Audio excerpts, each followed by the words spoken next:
Dude, this is the first time that I think in the visual shot there's been what most people refer to, because they haven't studied the origins of this symbol, a so-called swastika.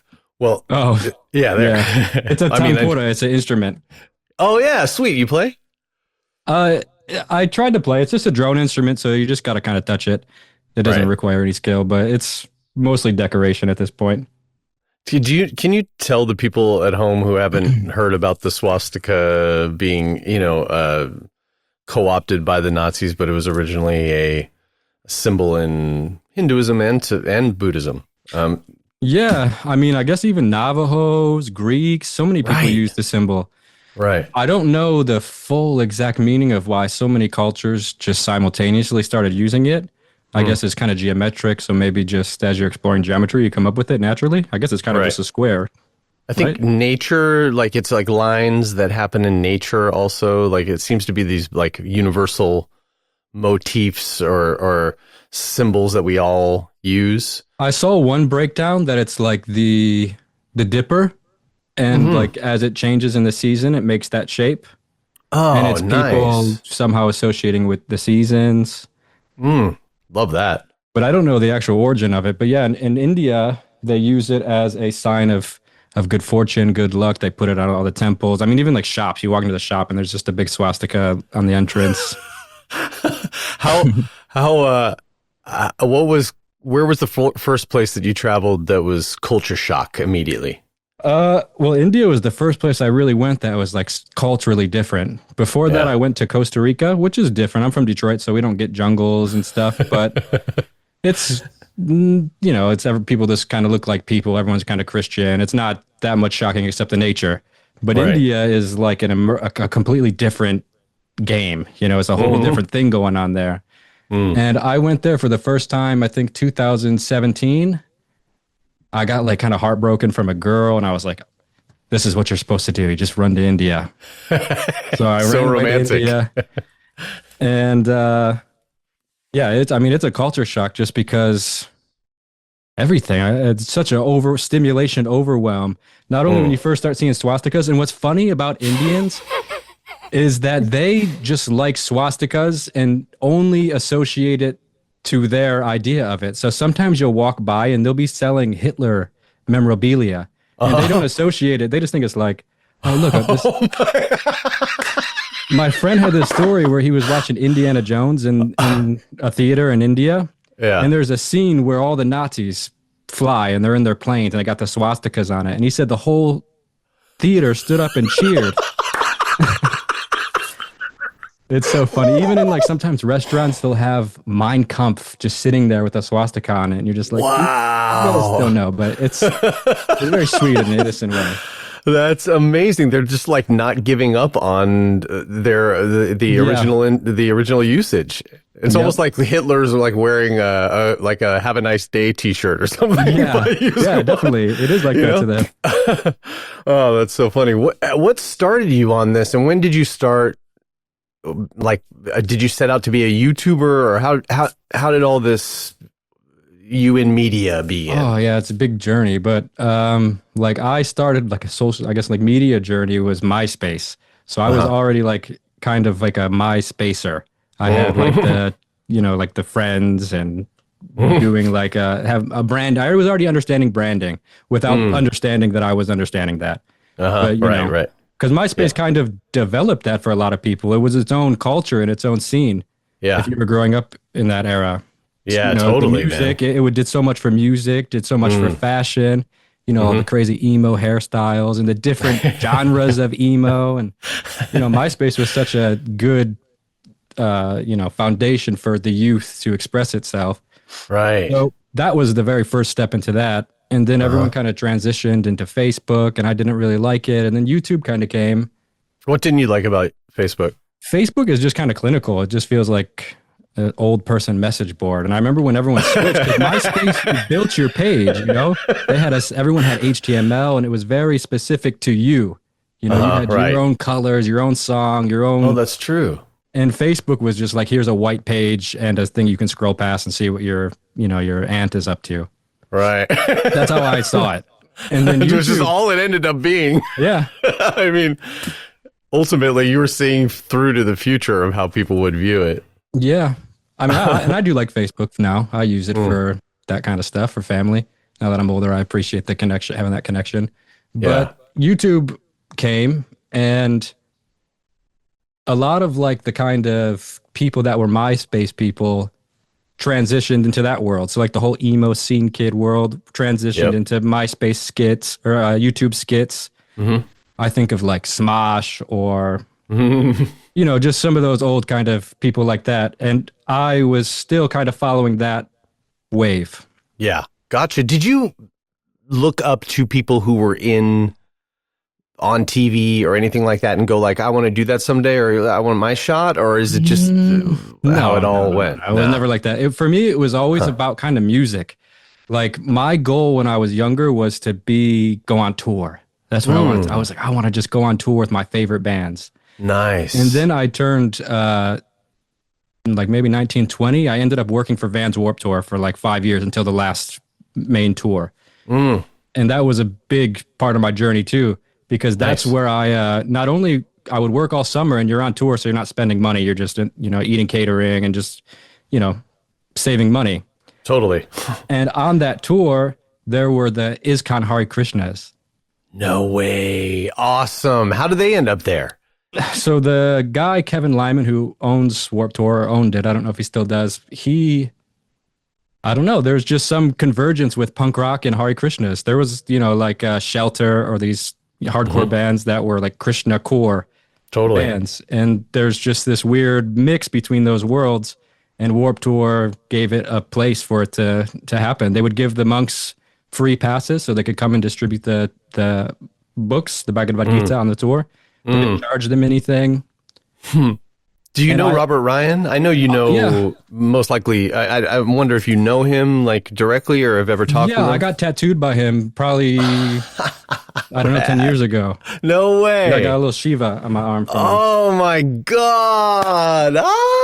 And this is before my YouTube was really, you know, anything. Wow, that's beautiful. You went to Electric? Yeah, after one tour. Or I think we might have been in New Jersey for that time, and I was like, I got to go get tattooed by this guy while we're here. Did you hear about him from like Duncan or that whole world? Or I think just from Instagram, like following tattoo artists on Instagram. Yeah, but he's a part of that whole hardcore I didn't know scene that as well. until way later. Yeah, that's rad. That's so cool. God, it's weird, huh? Isn't it? Like, I feel like it all comes together.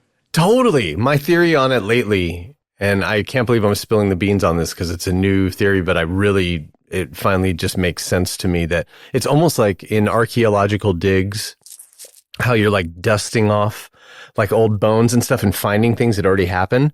I feel like synchronicities and all the different things that seem like they're scattered are us like finding our way back to what's already happened. And it feels so like crazy. It's in reverse. It's so crazy because even like punk rock for that, I really think of punk rock for that, because when I was young, me and my friends, that was such an outlet for us. Maybe it wasn't so much punk at this point. It was kind of like hardcore and metalcore and kind of death metal.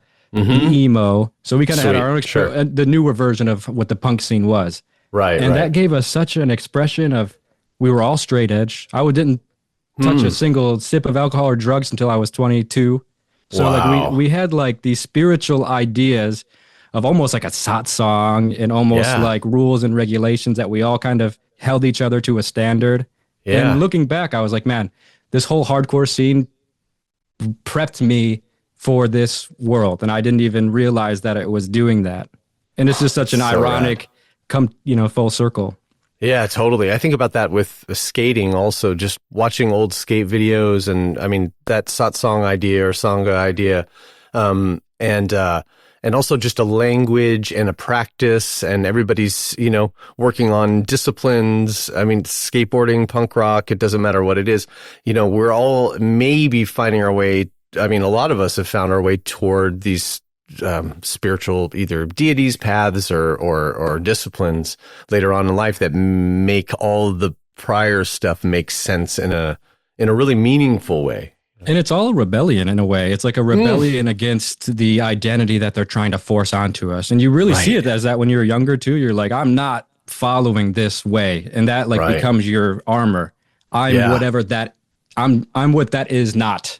You Yeah, know? right. Totally, And man. that's how these cultures, I guess, emerge in their own kind of ways. But Dude, it is, going from straight edge to smoking the joint with the guy in Papua or yeah, in the Papua. bush, like Yeah. in Papua, like that's such a.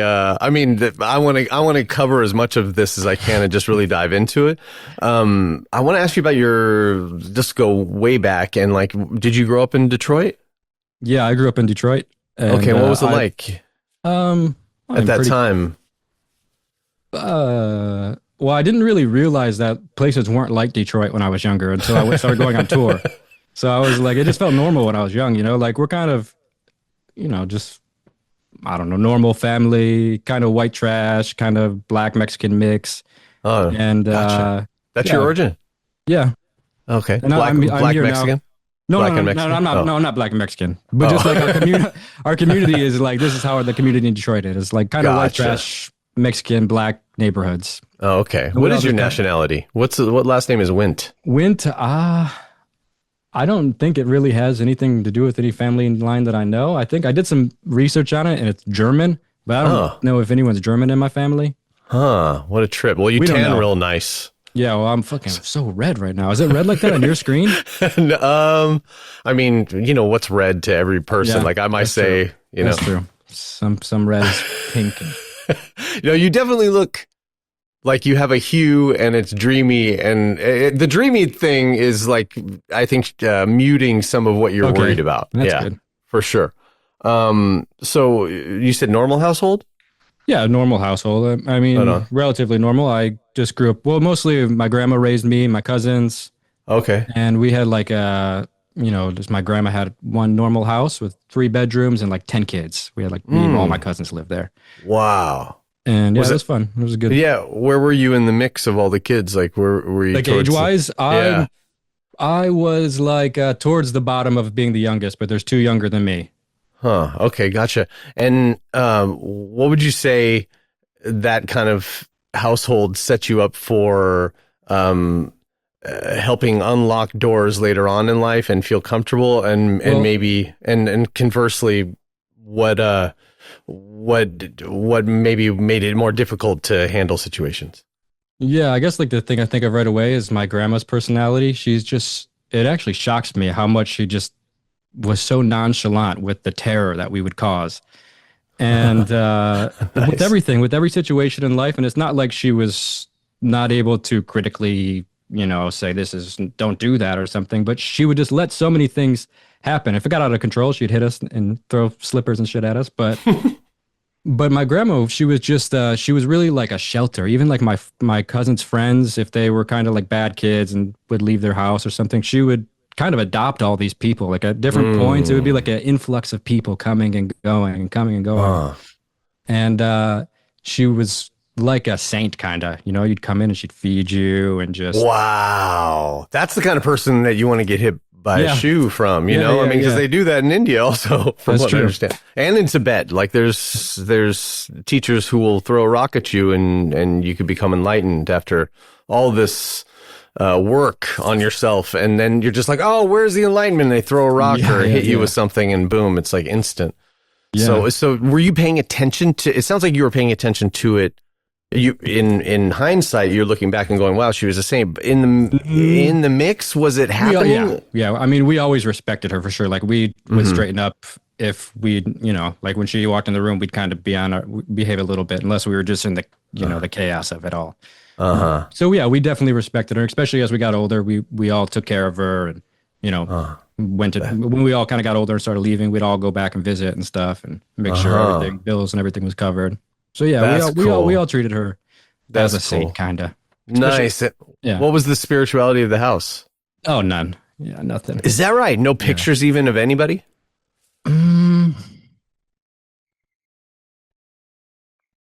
No, I don't think so. How the hell do you find it? I mean, it's like a psychedelic. Your involvement now in the world, and Yeah. as I told you, I kind of see you as like the spiritual Andrew Callahan or something, who's like going to the front lines and reporting and giving lots of content that's like right in the mix with people, and people open up to you and invite you in. And it seems to be a lot of spiritual searching or Yeah. discovering. Where does that come from? Is it the absence of it in the household? Well, during like my, straight edge days and my really aggressive metal phase, I was really kind of atheist. So that was a big, and I was into the intellectual atheists, Richard Dawkins and Christopher Hitchens. Totally. And I would watch hours and hours of these guys and kind of just regurgitate their ideas as I thought I was like discovering something. And I really took that to the end, and I argued with anybody that would argue with me about it. And I really kind of didn't like Christianity, and I would always just try to fight with anyone that would be overly Christian. And I kept that idea for a long time. And then I ended up with the girl that broke my heart that sent me to India. She gave me mushrooms for my first time. This was the girl that was at the end of my straight edge experience. So she was the girl I was exploring with. Okay, she gotcha. She gave me weed for the first time. She gave me alcohol for the first time. And she gave me mushrooms for the first time. Wow. And we took mushrooms, and I had already understood some of that spiritual hippie culture. Like I knew Ram Dass and stuff already. And my mom is kind of a hippie, so I had it in my atmosphere. But it wasn't really necessarily my thing. And then this mushroom experience, I remember it started off scary. And I remember looking at the hallway, and it was dark, and it was almost like the shadow was coming into the room where we were in. So I was like, we just got to go outside. And we went outside, and I opened the door, and it was daylight, and it was like the first time I had ever seen color or the earth, or just like, it was like the first time I opened my eyes. Wow. And I could look at the grass, and I seen every shade of green. I could differentiate each shade of the green in just one single blade of grass. And I was just like, how did I miss this? How do I not see this normally? Yeah. And I looked at the tree, and I could see the soil and the tree were one thing. And like the horizon where the earth meets the sky, I was like, I could just see everything so clearly, where I was like, it's so obvious that I was not even paying attention to whatever I'm seeing now, because it's not even a drug. What I'm seeing, this is really one true process. Like the soil and the tree arise together. They are the nose and the hand. They look different, have different functions, but are ultimately one expression. And this was now my new thing. Now, like I dropped the debate of the Christianity, and it was like, explain this. Explain this. So when I was on tour with the Hare Krishnas, I would ask anybody that had any inclination towards spirituality, explain this to me.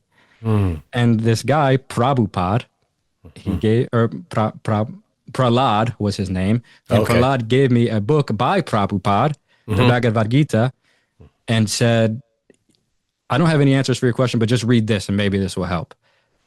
So I read the Bhagavad Gita, and we were with each other for 3 months on the tour. So any questions I had, I would just, find the guys in the Hare Krishnas and ask them about it. Dude, this is this is a classic unfoldment of like a spiritual tale of somebody awakening. You think so? Yeah. This sounds like, something, a lot of our stories, and we're not so grandiose to be able to, if I say biblical references or something like that, if I say this is kind of like something from the Bible, we think of the Bible in so many different ways, symbolically, emotionally, and all this stuff.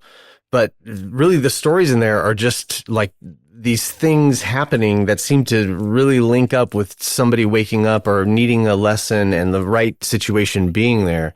And in this case, like I can't think of going from an atheist to like full on awakened, explain how there's all these shades of green and the interconnectedness of all things, like, and then the Hare Krishnas on tour with Warp Tour. What the fuck?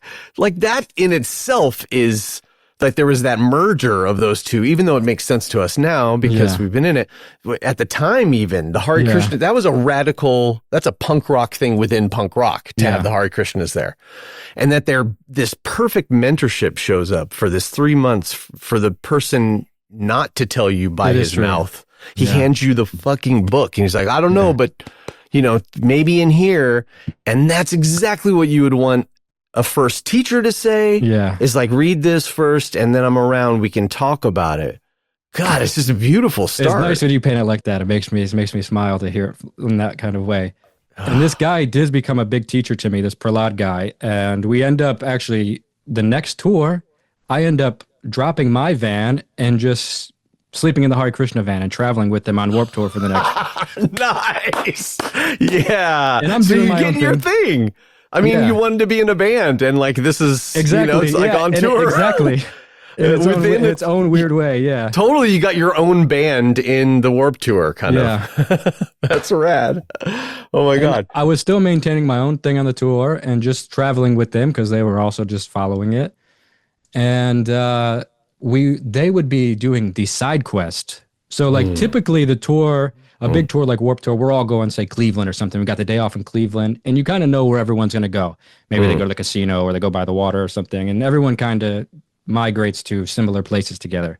Right. But these guys would be going on like the craziest side quest. They're like, okay, there's this temple 2 hours away. We're going to go, and if we leave at this time, we can make it back. Totally. So I'm like, okay, we're going to like the Prabhupada Palace in West Virginia and like all the temples throughout Mexico, or not Mexico, but New Mexico and Texas. Wow. Awesome. And these guys are kind of radical. Like the ISKCON people are pretty radical people. Yeah. And did you go to the Taos temple? I never made it to the Taos temple. Yeah. Gotcha. Okay. Yeah. Gotcha. Wow. What do you think?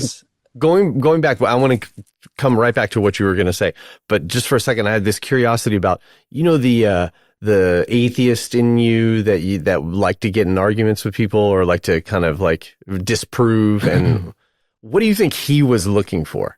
Like looking This back person? on, what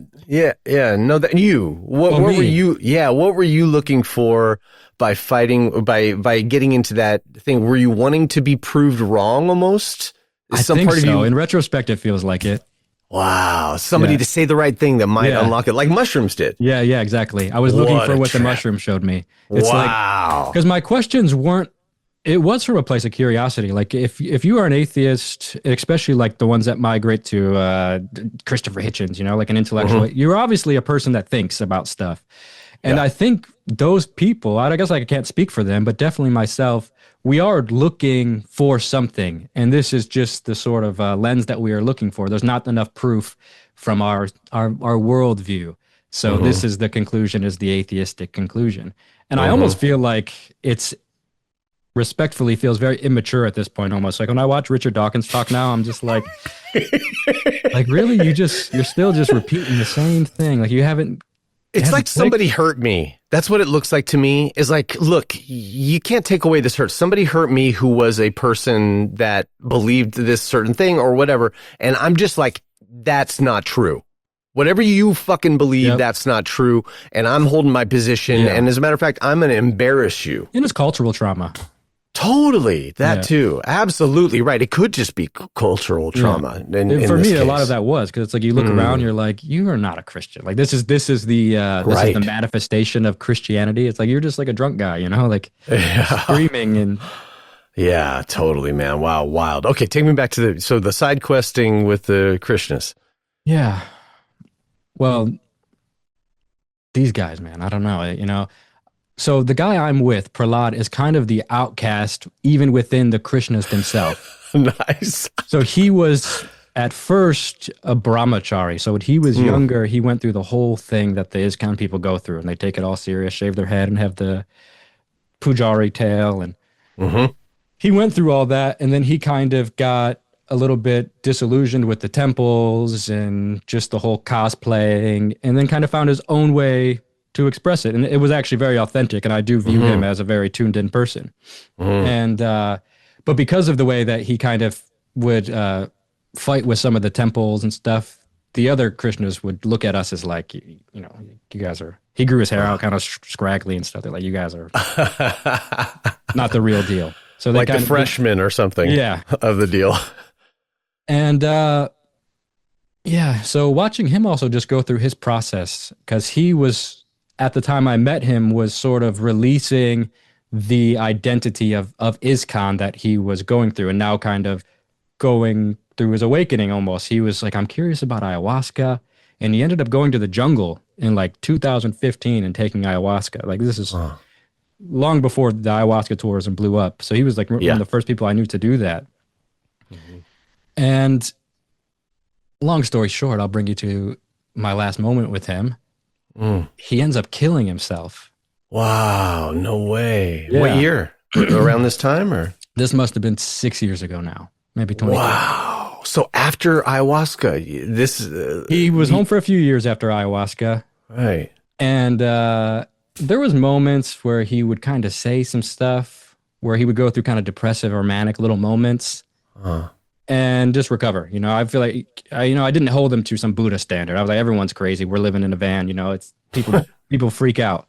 Right. And he told me he was going to do it. And I just thought it was another one of those moments. I was like, don't worry about it. Just go chant or whatever you do, relax. Yeah. Yeah. And then he disappeared for a few days. Everyone's like, where's he at? Where's he at?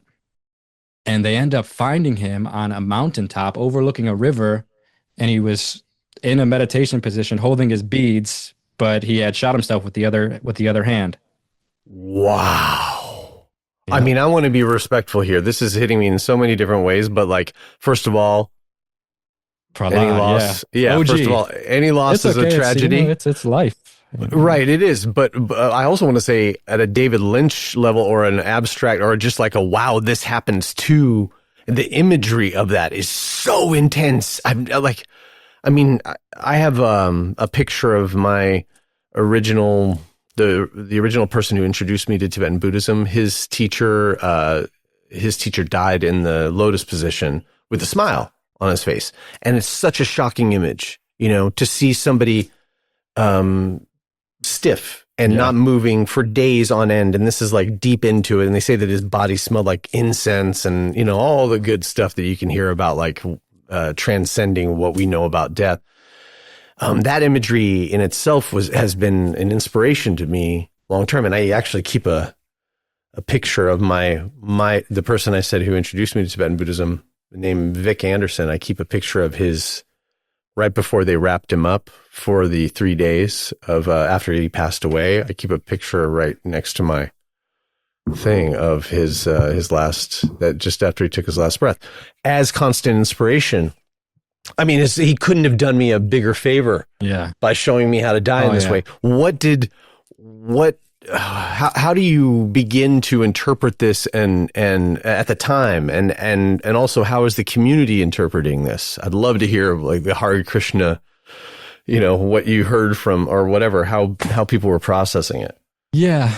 Well, in the Hare Krishna world, there are, again, it's its own culture. They have book distributors. I don't know if you're familiar with it, but there is like legendary book distributors. The ones that hand out the most books. They're the best book sellers. Krishna's devotees. Oh, wow. So Prahlad was known in that world for being like one of the OG original book distributors because he was pretty, he must have been in his 40s. Oh, okay. Sure. For me, it's really weird. Because it still it's not that it didn't hit me that he's dead, but I never had like a very crazy emotional reaction to it. Wow. Which is so weird because we had just been living together. This is 2 months after we were living together, really intimately in a van for And you're months. somebody that would feel emotion. I mean, feel like it, yeah. Yeah. Okay. Cool. No, I just mean commonly you're not somebody that's just like doesn't, I don't know, really. No, okay. it's one of the most important people kind of in my story, especially in that part of my life. And it's just like, I don't know why. There's been almost like I had to force a cry. I did force it, but that's just me being honest. And I don't know why I have that reaction. Dude, that's awesome. Well, I mean, look, if you die with the mala in one hand and a gun in the other hand, and you've done you're the bookseller, you're a legendary book seller, and that just says to me, look, I've explored beyond this world. I've explored, and this is what I've come up with. And like, it's sort of, I kind of had like a spiritual, like a spiritual okayness with it, if that makes sense. Right. That does make sense. To a normal person, that sounds crazy, but yeah. Yeah, it feels right sized within, I mean, you would be the expert on this. You got to spend, I'm just saying, you got to have this unique relationship with him. So whose word would be better than yours? I mean, He's a crazy guy, man. He would, because, like if you're driving in the night and you hit the side of the road and it's like, you hit those grooves. Oh, yeah. He would wake up screaming, Krishna, Krishna, Krishna. So that was like in his mind all the time. Wow. He was a super interesting person. That's inspirational. I mean, that's the deal is, all the time I'm practicing with Padmasambhava, just seeing the Vajrayana sort of so-called second Buddha of Buddhism, and the figure within Tibetan Buddhism that sort of walked in Buddhism from India on foot into Tibet to store it there in safekeeping. I picture his face. Here, I have a little thing here. I picture his face all the time whenever I'm going places. I picture his face even on people's faces while they're talking to me, because I am to do this. I am to see him everywhere. And so I was like, oh yeah, I get why this works, because if you think of Padmasambhava this much, or Krishna, or whatever it may be, your mind becomes that. Yeah. It's now been saturated in that, so it's all that you see. Your mind becomes that, and so then you end up becoming it yourself, you know? So when you go out in the world, you're bringing Padmasambhava with you, and people are feeling that, you know, or Krishna with you, Christ, or any of them, you know? Yeah. Whew, wow. So were you shocked? Here's your first introduction to death in a spiritual camp also. Yeah. Were you shocked at how many people acted in a way that was outside of what you would think the discipline would fortify? No. Okay. No, because even when I was spending time with the Krishna people, even though they presented themselves as being like kind of sadhus, you know, when you watch them, they're cosplaying. Not respectfully, I don't mean to be, I'm sure some of them are deep people, but you know, it's also another kind of spiritual rebellion, and you're dropping your ego for this new expression. And, right. You know, you don't need to you're from Chicago, you know, you don't got to dress like an Indian sadhu to have some excavation into the self. But that's their path, whatever, none of my business. But yeah, they acted how you would think they would act. You know, everyone showed their normal people, showed their respect, and, you know. I trip out though, sometimes in, you know, even in the Buddhist communities or satsangs. I won't name any, but, you know, there's a lot of human behavior, like high school level stuff still, you know, and you go like even here, you know, but which is kind of, I've seen it as like a boon in a way, because it's like, you know, when the Dalai Lama got in trouble a couple years ago, when he got misinterpreted, you know, with the tongue thing and all that, at that time, I was kind of disengaging from everything. I was just like, on a ultimate mission to get sick of samsara, just be nauseated by it, you know, which was like the next right step for me at the time, just because I'd been so enamored with the world and enamored with heroes and hero worship and all this stuff. And I needed to just get sick of it all so I can, you know, go within, just to make it a claustrophobic nausea of, you know, samsara, to just like only focus here. And what was I saying?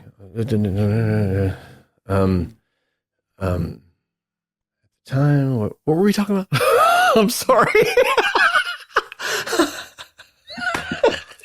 I forget where we were going with it. Yeah, hold on one second. Let me I do got this though. You see this thing behind me right here? What is that? Where? You can't really make it out, but I got that from Bihar, from Bodh Gaya. Oh, no way. It's samsara wheel with the, I don't know all the Buddhist names, but with the demon or. Yeah, absolutely. It's hand painted. You can't really get it. Dude, that's awesome. Webcam, I did a whole Buddhist pilgrimage just recently. Went to Bodh Gaya. Went to Dharamsala to see the Dalai Lama temple. Oh, awesome. Yeah, you went to his temple there, huh? And I have a painting downstairs. I know one of his fine art painters, and he painted this beautiful thing that I have hanging in my house. And I guess there's these tankas everywhere in the temple, right? In Dharamsala? Yeah. What was it like? Was the Dalai Lama there while you were? I think he was there, but we didn't get to see him. Okay, gotcha. You know, it was surprising actually, because for some reason I expected a big, extravagant temple. I don't know, because Hindus really go out for their temples, and you know, like ISKCON, if ISKCON has a temple in Vrindavan, it's going to be a palace, you know. So I didn't Google anything about it. I was like, the Dalai Lama temple, obviously it's going to be this crazy thing, and you go up and it's a really humble temple.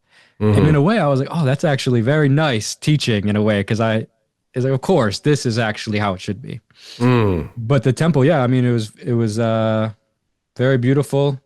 Tankas are these things a spin? No, those are the prayer wheels. Oh, Tonkas are just the paintings that hang that seem like they're on cloth, like the or Buddhist they can be a paint. flags? Um, like let me Yeah, I'll see. Google You'll it. have a Tonka? Yeah.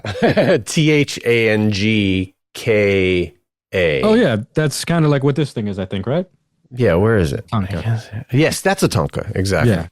Um, what's your entry seems to be Krishna and that movement. Where does it take you? Yeah. Where do you start to branch out into Well, next? so I begin to see the inner workings of ISKCON and decide like, okay, then maybe this is not exactly the place for me. And but I still loved it. I still began now understanding Ram Dass better, and just kind of actually there was a very important moment where I was living in a van in California still. This was between tours, and I was looking for more Hindu books after being introduced from the Krishna guys.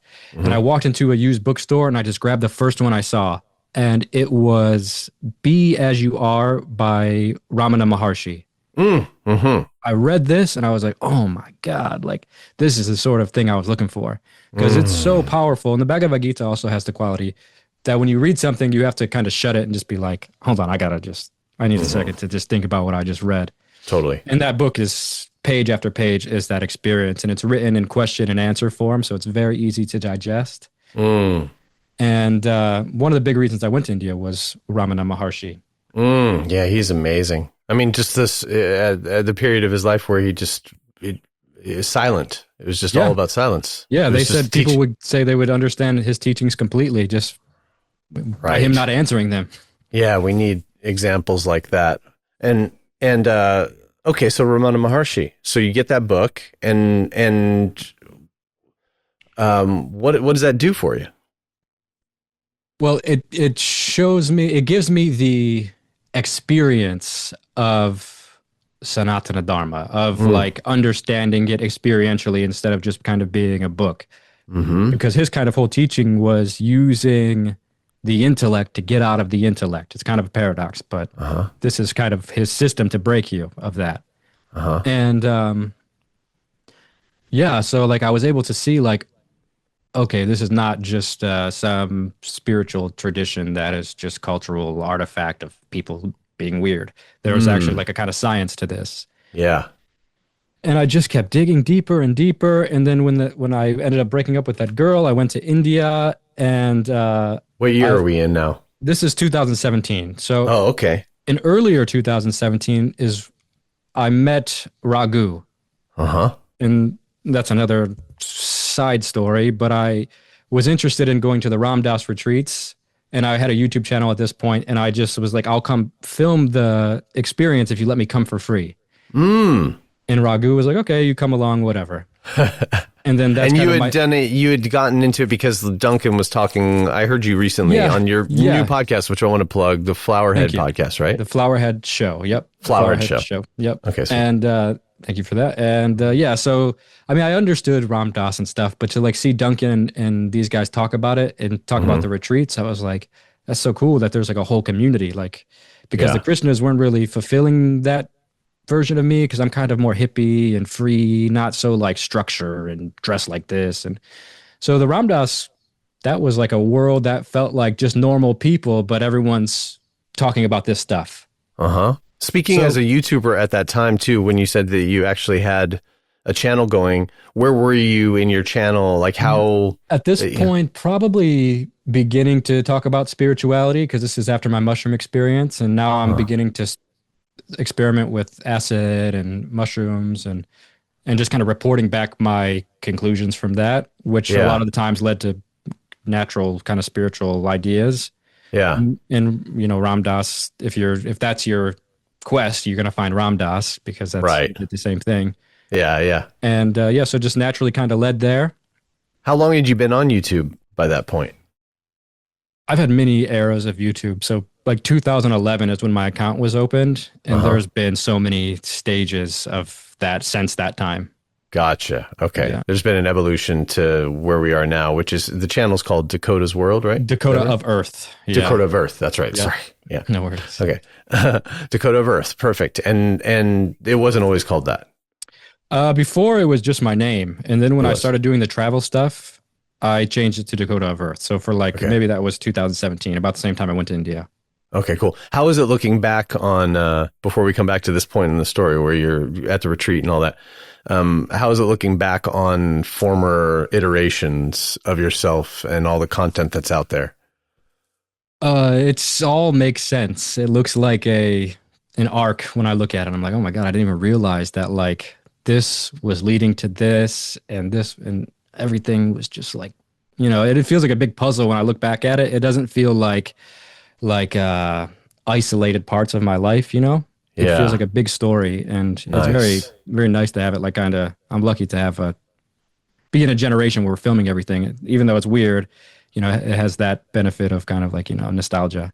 Dude, I was saying to my partner yesterday, I as just have was to plug showing my her- laptop in. I'm keeping yeah, sure. listening now. Yeah, I was telling my partner what I love about watching you is that, I mean, besides, this is just one of the things I like about you as a host is how uninhibited you are at talking to the camera and talking directly for long periods of time to it. I'm that's a part of my sick of samsara thing, is like I was just so wanting to be famous my whole life, and some of the sick of samsara thing, like kind of, oh, that's what it was. I was talking about the Dalai Lama, and I was saying, That's right. That's where we were. that's where it was. It was like the tongue thing happened, and I was in that sick of samsara phase, and I was like, oh, the Dalai Lama in trouble. This is perfect. I need to even like not see anything outside of myself at this period as holy. Like it's all got to be kind of samsara. So it was kind of, there was a perfection to him getting into that situation. Yeah, so that was that. Back to 2017. So the retreat, you go to the retreat and Raghu allows you, and this is nice cross promotional stuff. He's up for that. I was with him yesterday, as I sent you video and such another important character for so many people's lives. I don't even know if Raghu is conscious of that. He's just being guided, but I don't know if you've seen the Disney movie, the Hercules, the cartoon version of it. I have not, but it's legendary. The people tell me that this is like one of the best. One of the best. Yeah. But there's a scene where they're trying to save, I think Hercules is trying to save his girlfriend from being in the soul ocean, like getting pulled to Hades. It's like an ocean of souls. And he has going on this boat, and they have the opportunity to kind of collect these souls out of the water.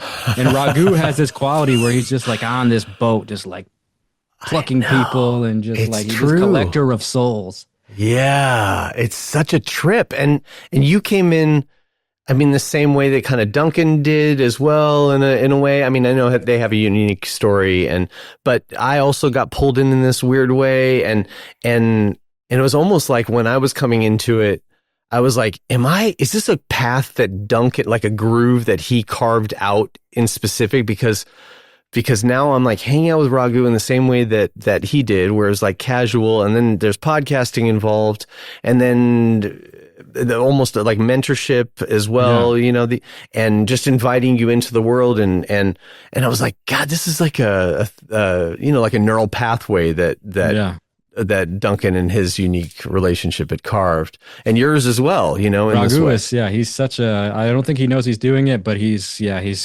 making a big story. Yeah, totally. And yesterday when I went over there, I just want to give a shout out to this very special, if you get him alone, he's known as being kind of like curmudgeon-y or something, like, I don't know how much he relates to it, but I always call him like a mafia boss. He's kind of like, he's got that. Yeah, a little bit. But take out all the harmful things about a mafia boss, other than just he doesn't have to do anything. He's not, he's not going to move for anybody kind of thing.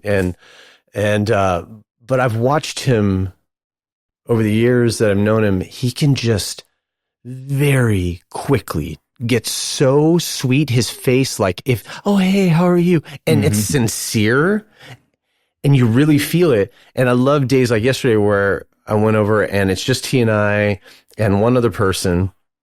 And you get these stories, and he is recalling things sometimes that he doesn't talk about that much.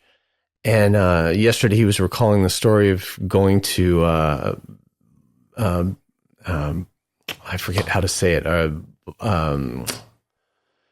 in India, Benares.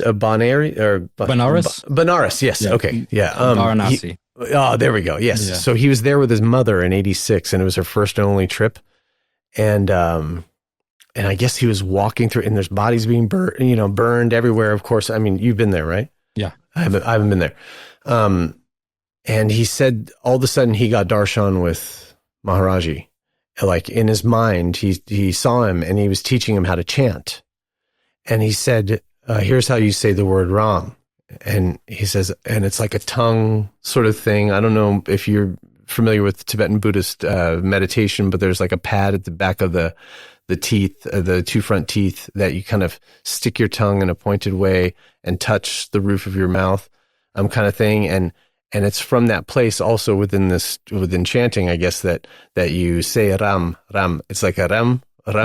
Yeah, rather than Ram. Yeah. And I love also about Raghu is that he gets so like Larry David frustrated about things. It's like spiritual Larry David, Curb Your Enthusiasm stuff. Like he's just like, oh, this guy keeps ramming, He's just like, no matter how many times I talk to this person, he's just always with the Rams, So anyway, yeah, shout out to Raghu and so good. What a wonderful ambassador of Maharaji. Yeah. He's and a keeper of the thing. So what happened at the retreat? What's your experience of going to a Ram Dass retreat? It was very nice. Everyone was very accepting to me, kind of the way you expect a group of spiritual people to be, but they weren't the holy spiritual people. It was just kind of like a family, like you're going to a family gathering, like a Thanksgiving or something. It's kind of what I felt like. Everyone's very loving and asking about you, and it doesn't feel like just like they're asking just to ask. It feels like people really want to get to know you. And because people do, how do you know about Maharaji? And, it's a very weird group of people. Everyone's got a story. Yeah. And you meet some crazy people there, people that are working with Beyonce, the guy from Aerosmith, Steve Tyler came one time. So, you get crazy people that show up. Yeah. And I heard Rick Rubin was there that year, I think, also like sitting in the background. Krishna Das told me that he was like, I think I didn't get to see the Steven Tyler year. Oh, okay. Gotcha. Okay. I wish, though. It would have been cool. Yeah. I seen the videos of them all singing with him and stuff. I was like, oh, man. Did you get the high? I mean, I've only been to one, but it was like 5 days, oddly, of a high that I didn't anticipate and I'm not, I wasn't looking to climb spiritual mountains or anything at this point when I went. I felt pretty secure. And if anything, I kind of went with the spirit of how can I help rather than what can I take away? Mm-hmm. And, but I didn't anticipate this kind of high and then this drop off of dopamine. I took mushrooms there one time. So there was a period where I was actually high, but definitely this was all new for me in these moments. So I was very much riding the energy, I felt everything was so new. So I was completely high the whole time. Mm-hmm. Nice. And was Duncan there that year? Did you get to hang with him? Yes. So the first Ram Dass retreat I went to was in Ojai. And that's when I got to know everybody. And then the next one was in Maui, and this was when Duncan got married. This was when Duncan got married. So this retreat was Duncan's marriage retreat. Wow. So you're there for that. I didn't go to the wedding, but I was there for the aftermath. That's awesome, man. I know you had written him to ask, how do I go to these retreats? And that kind of started it all. He's just like email Raghu. And that was a very simple thing for Duncan. Probably don't remember, but it was a big moment for me. Were you surprised that he wrote back? I mean, did you already have a relationship? I had talked to him a few times, just casually, because I was a kind of a fan. I wasn't like a normal relation. It wasn't like we were friends. I would just be like, love you in this or whatever. Mm-hmm, mm-hmm. And he would respond. So I wasn't too, surprised. Yeah. Okay, right on. I think because the YouTube sometimes I get a little bit, people kind of respond sometimes, when they see like my page has some followers or something. It's a little bit easier to get people to respond. Yeah, I bet. Did you have, so what's it like watching your popularity before we come back to your spiritual unfoldment? What's it like as the stages of pockets of growth happen on there? How do you stay engaged with it and help it along without being attached? Uh, I don't think of the popularity so much. Like I don't know, like because it's not like I go outside and people are bothering me. It's really just internet stuff. So like, if I don't look at my phone, I don't even notice anything different with my life. Mm-hmm. Unless I'm in like a hippie festival or something, sometimes people will recognize me, or like in India where Rishikesh or something, people will recognize me. But for the Mm-hmm. most part, the popularity stuff is just kind of abstract numbers. I don't feel any different in my normal day-to-day life. And have you always been that way throughout? I mean, Well, mostly is. the Warp Tour times, it felt like we were all kind of like Warp Tour famous for sure. Okay, cool. That was cool, but that was Mm-hmm. like was immature, just kind of like kid. I felt like I was a little kid experiencing attention, you know. Mm-hmm. Yeah, you know, I was 19 or something. So What do you think your show and all of your output, what what kind of audience is it for? What ideally? And then, I know it's for anybody who wants to take it in, but yeah. what's your These are only particular. questions I've been asking like recently. Before, these Wow. are not really questions I asked. I just kind of, I don't know. I just did whatever I wanted to do and just kind of whoever. I wasn't targeting anything. It was more of like a vomit, you know, like a Mm, creative vomit. I just had to get it out. But mm-hmm. now, like as I'm getting a little bit older, and I need to be a little bit more, disciplined and focused. And these are questions I'm asking now, and I don't really know. Still don't have a good answer. I don't know who I'm trying to attract. Mm, I have such that's a awesome. my life is so weird. So it's like who can I don't know. It seems like from a distance and looking in, it just seems like a really fun way. I mean, I don't understand how your, I guess maybe is it the punk rock roots or something, or maybe even the chaos, fun and orderly, organized chaos of your household growing up that makes, I don't know, going to the Ethiopian caves, you Yeah, know, definitely my childhood had stuff to do with that for sure. Because like when I was 16, I was like as soon as I got my license, I was out of my grandma's house and we had, a friend that had an apartment and we all would throw in whatever $20 we could scrounge to pay the rent and there'd be 20 of us sleeping in an apartment. whoa. So we like lived like that, like we lived like real grungy, punky, nasty kids. We would go and get the hot and readies at night after Pizza Hut Uh-huh. closed from the Uh-huh. dumpster. So like we were just Yeah. crazy kids. So I'm sure all of that definitely gave me some preparation for for like Delhi or something. We were What already are living you, that. what are you afraid of? Afraid of? Even if it's like irrational. I mean, what would be an irrational fear that you have considering all of what you've done?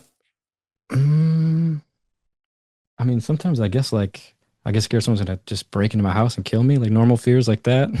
Did you ever have a fear of being I've had some. kidnapped? No, not so But you much. were kidnapped like a year ago, right? I mean, can No, we, no, no, no. This was you talk about in is that a Papua? joke? Yeah, yeah. Yeah. So this for people that just kind of look at the headline, it looks like that, but it's a whole tradition that this tribe does where they kidnap you, they bring you in, and it's like it's to honor their ancestors and how they would engage with someone showed up and stuff.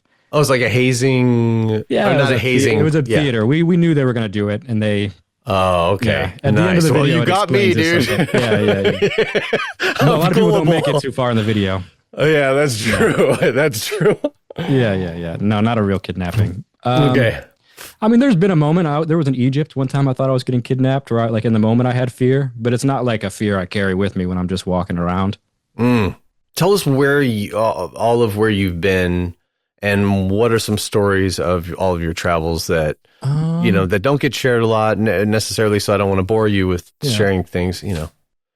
Mm, well, during COVID, before COVID happened, like as the COVID stuff was kind of ramping up, I was in Peru volunteering my time at an ayahuasca center called Arcana.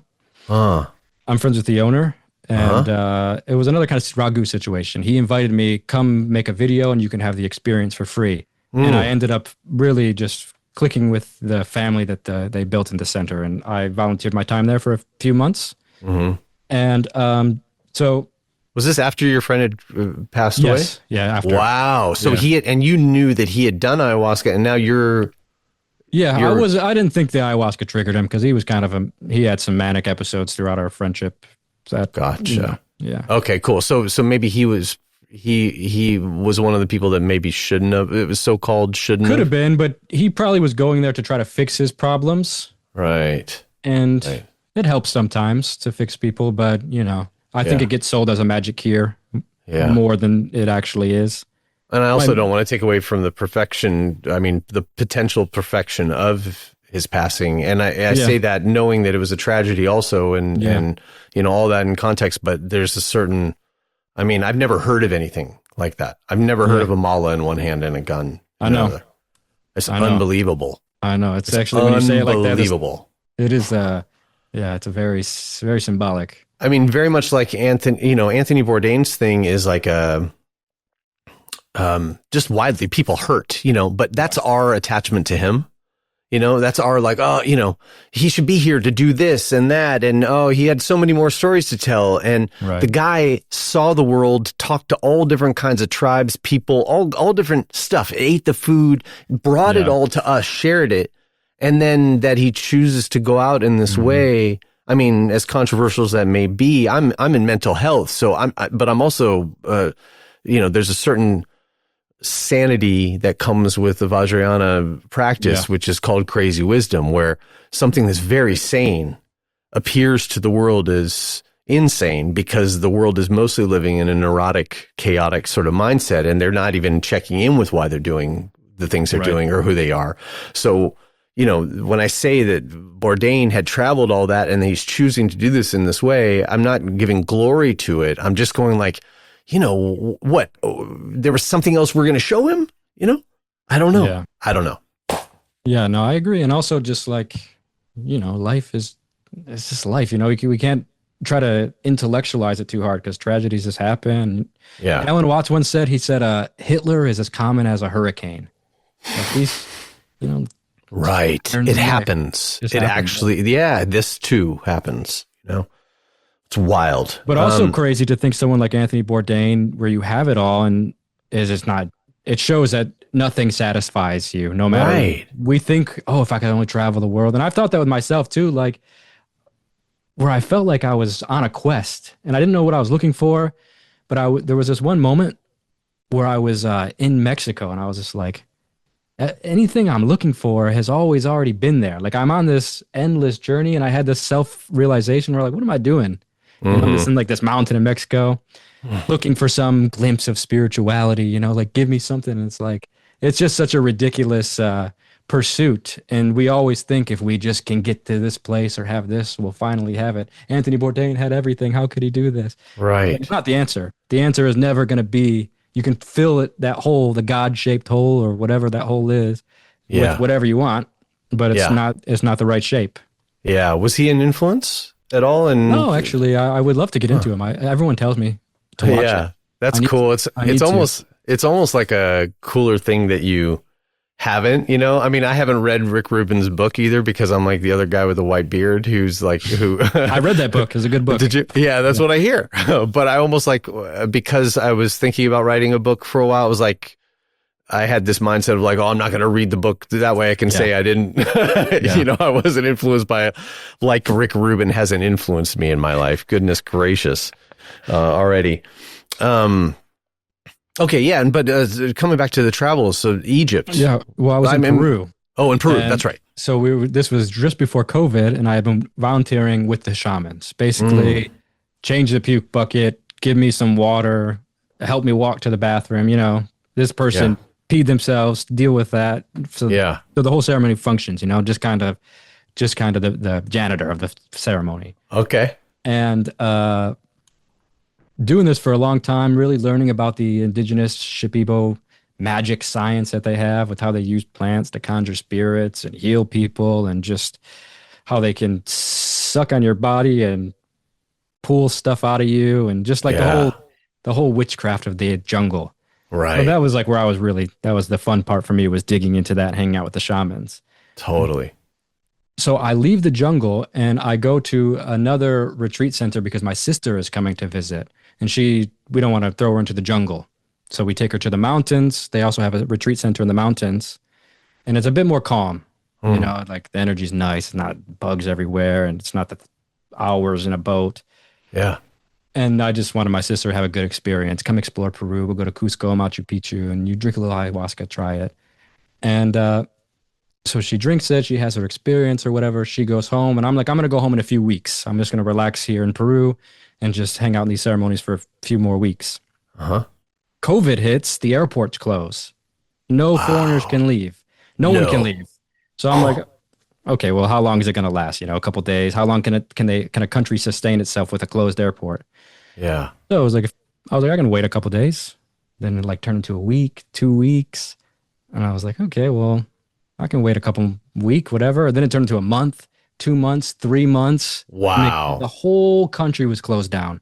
You couldn't even go into the markets for the first month and a half. So it was very, very intense. And then they made days where it's like only women can go to the markets, and it's only open Wednesday. So I was would you say that something like that uniquely set you up in conjunction with your childhood to do the kind of crazier thing? Because it feels like a slow motion bad trip or something, or like it's just weeks and then months, and and then the country's shutting down, and it's all like life-threatening stuff, and you're in another country and grocery stores are closed. Yeah, it was amazing. It was really incredible. That's why I love you, man. Already. We had the whole center to ourselves, no guests, just me, the shamans, a Canadian kid who was 19 who was also volunteering. So you already know he's has an interesting life. An Argentinian girl who was like in her 40s, the shamans from the jungle, and just all of us in a whole center. It's basically a hotel. It's got a temazcal, sweat lodge, a big industrial kitchen. We get to choose the room we want to stay in. Wow. So like if the world's going to hell, you're actually in the place that's been surviving in this way for Perfect. Yeah. We're like an indigenous Quechua village is maybe just 20-minute walk away. And everyone's where you just go like, I could do this. I could maybe this is Yeah, I mean, we were all, and we turned into like a little tribe. Like we had to establish roles, and okay, you do the cooking this day, or you take out the trash. We are all kind of establishing our places in the situation. And the shamans, what surprised me was that it's not just a thing that they do for the guests. They were forcing all of us to do these ceremonies. I think once every Thursday we would do it at night. So once a week we would drink ayahuasca together as a group for 3 months. And there'd be times where I would refuse to drink it, and they would still make me come. You have to sit into the ceremony. Not force me, but they would kind of, we were a team. If I threw a fit and didn't go, it'd throw the energy off. But what were you learning on the medicine? Yeah. Well, I mean, what I hated it. I hated drinking it all the time. Like, it doesn't taste great. It doesn't taste great. And it's like, I can hardly watch people drink coffee because it reminds me of ayahuasca. If I watch people drink coffee, I'm like, turns my stomach. You know what people never talk about, or that I've never heard another person say, and I wonder if you experience this, but this is a weird side effect, but my genitals smelled terrible after my ayahuasca ceremonies. Like the ayahuasca actually coming out and filtering. Yeah, it's possible. I guess I never heard that. Yeah, no, I mean, just from... It's possible. I've never said that. It's a purgative. Totally. For like 24 hours or something. It was just like it just smelled, it didn't smell like normal down there bad smells. It was like some other whole other thing. Amazonian witchcraft clearing you out. Yeah, that's the good stuff. Yes, the good stuff. So you didn't like the ongoing, you didn't like. No, I don't. What about the trip itself, or what are the trips? Have they shown you anything? I mean, that discernibly? There was a couple that were like very mystical and like very shamanic, like seeing different worlds and seeing strange entities and that kind of stuff. But it's just like, it's so hard to deal with that all the time. And like on your body, like it's so hard on your stomach and on your body. And it's like, okay, I see the vision. I see the aliens. After like a month and 2 months of this, it's like, I don't want to see the aliens anymore. I don't want to people see the aliens. Like, what am I supposed to do with the aliens? Yeah, it's crazy. It's so mind blowing to see the aliens, but like, what am I going to do with it? What do they tell you about the aliens? Well, they look at there's different beings in that world, and they have different names depending on what the being is. Ayahuasca to them is both a portal and an entity. Like it allows you to enter a space, but it also can present itself in a form in that space. But there's also other spirits in that space. They have plants that are not ayahuasca that you can take to see ghosts. They're called the chaikunis. That's what they call the spirits. Okay. And if you do a dieta with the chaikuni plant it takes like 3 months where you're in isolation and you do this plant only, then you get the ability to see the chaikuni spirits. And so some shamans will do that, and they have the ability to be in constant communication with these chaikunis, they say. Did you see them? I think I seen them one time helping the shaman in her ceremony. Yeah. I saw something like that also. I mean, not, I didn't have the reference at all, but I saw spirits helping the shaman. The name Love is the Author came from just after I'd faced my death in ayahuasca while in the trip. I heard the phrase, love is the author of all. That's good. And and I was like, oh my God. And I started like proselytizing immediately and turned to my friend next to me. I was like, hey, love is the author of all. Love is the author. He's like, what? He's dealing with the aliens, He's just like, what? No. And I said, hey, love is the author. Love is the author. So ever since then, it's just been like my be here now kind of, love's behind everything. True. Love is the author. I mean, it is the juice in which we are all chasing, Right. Okay. So you're stuck in the jungle, and then how do things lighten up, or do they? Does an opening to the mainland? Those nights, we're very, we're playing music. We're playing Lionel Richie. Is that who sings all night long? In the jungle? We're in the mountains. Okay. With your sister. But my sister's gone. Everyone's at home. So now it's just me, the Canadian guy, the Argentinian girl, and the shamans. Okay. For 3 months, only us. Wow. And I mean, the normal day-to-day life, we're just playing music and playing guitar and playing soccer. And, but I mean, the shamans would have us do stuff like go blow the tobacco over there. It needs to be cleansed. So these are not just things that these guys do for performance. Not that I thought that, but just to like see them casually doing it just gave me like just different perspective on shamanism, and them forcing us to do it. They would make plant flower baths and have us cleanse every room. It's like, dude, there's no one's been here for 2 months. Yeah. We cleanse, and they're like, you got to get the energies out of there. Don't you love walking in on people in the middle of spiritual practice when they don't know that you're watching? Do you ever notice? Isn't it like seeing something so sincere where they're carrying out something and they don't know stuff this with smoke? It just right. It's just strong and primal and feels like it's real for some reason. I don't know if there's smoke involved. It just gives it the whole next level. Could this not be? I mean, there's people who have done a lot less shaman training who are calling themselves shamans right here in Ojai. That's crazy. No, but I mean, would this be considered, could this be considered? No, I mean, like a mentorship or something? Yeah, this didn't feel like mentorship. No, not even a little bit. I mean, they would teach us stuff, but it's not like they are doing that because our energy affects them. That's in their perception. It's not like they're teaching us how to be shamans. It's like, you guys got to clear your energy. You're bringing too many ghosts into the ceremonies and stuff. Okay, gotcha. So how does this all evolve? Well, they're very strict. Very, very strict. Like, especially not when you're a guest, when the guests have a little bit of, leeway to behave how they need to behave to process their experience. But when you're a facilitator, there are like requirements that the shamans really beat into you, like saying sit up straight. So you're not like, gotta fight the energy because you are maintaining this group. We're all like in a spiritual war. All these people are releasing their traumas, and we need to be strong enough to handle whatever they throw at us. Right. This is how they see it as a slacker. War. Yeah. They see all these ceremonies as wars. Wow. Yeah. The Shipibo shamans specifically are like when they're singing their songs in Shipibo, they're singing swords, and there's one shaman, his ikaro that he would sing, he would say 25,000 colored tornadoes. So he was summoning the 25,000 tornadoes of color. Wow. I can see why you're interested in Vajrayana because there's a lot of stuff like that. That's cool. Yeah. And they would teach us like visualization techniques. So before the ceremony, they would say, we have to visualize layers of protection. So like my layer of protection would be a water moat around the center. and then fire around that, Ganesh standing in front of the door, and then Shiva with a million heads just sitting on top. And I would visualize this every time, and it would just kind of give me a little extra energy boost for the ceremony. That's badass. So, okay, what happens? Where are we at?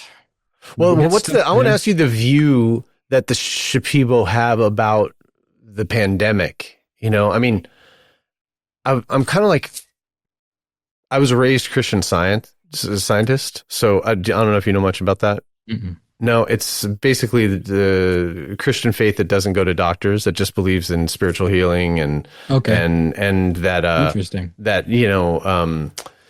God is perfection, and any sight of anything that's going on outside of that perfection as wrong or ill or anything like that is an erroneous thought toward it. And so thinking, it stays kind of out of thinking, but God is love it originated from this faith. And it was a faith started by a woman in the late 1800s in Boston. And it was the first woman to start a major religion. And it was the scientific study of Christ's words. Well, anyway, I was raised in that, and it gave me obviously an interesting framework for, you know, being able to see the world and stuff. And I don't consider myself Christian Scientist anymore. But the idea is that sickness happens because it's a concept, and the exploration of the mind and mind sort of disintegration or mind whatever in ayahuasca and psychedelic experiences, concept goes. And so I just wonder how they viewed the pandemic, and were they wearing masks, or is it just kind of like, this is an idea of something that's happening in the world? So where we were living, it was not Shipibo land, but in the jungle, they were definitely scared. Yeah, people were scared of the pandemic for sure. People were trying to get the vaccines in the city. I would say not everybody. It was not like, they're not like a, you know, unified in thinking. I'd say some of the shamans probably were not as scared, and they were using plants and stuff still. But even the shamans that I was with, I think, got the vaccinations. Yeah. I mean, all Tibetan teachers I know got the vaccinations, and for people who are non-attached and, you know, and that type of thing, you know, my own guru got vaccinated. So yeah, and I like that. He's like, you do it. His idea is, I'm here to make other people feel comfortable, and I'm here to ultimately be compassionate, and, you know. Yeah. I would say that the people were scared. The indigenous communities were wearing masks and were definitely like very tense, and yeah. Are you changing your idea about like what life's going to be like now leaving here eventually, or do you have like, are you being changed in a way? Is this like opening up things to change how you would live when you go back home? I mean, at this point, I'm not spending so much time at home. It's just kind of like moments in different places. Oh, is that right? I'll be like 3 months here and then some months here. For the last 10 years, I haven't really been in Detroit. This is my longest period, probably in the last decade. Wow. Yeah. And that suits you, obviously. Oh, I'm so happy to be home and just sit, see my family. Everyone's bigger now. You know, everyone looks a little different. And my nieces everyone's older every time I come home. Yeah. So it's nice just to sit here and have all my stuff from my life. And yeah. What's changed? I mean, in the last 10 years or whatever, you've been traveling so much. What is it about now that feels so good to be home? Oh, just to stop moving so much, I think. But why were you moving so much? I mean, why didn't it occur to you before? I'm curious. I don't know. I was on some mission. I don't even know what the mission was. I just had to get there.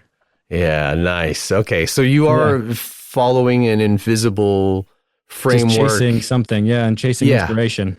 But it's ambiguous. Yeah. Yeah, isn't that a trip? Yeah. Me too.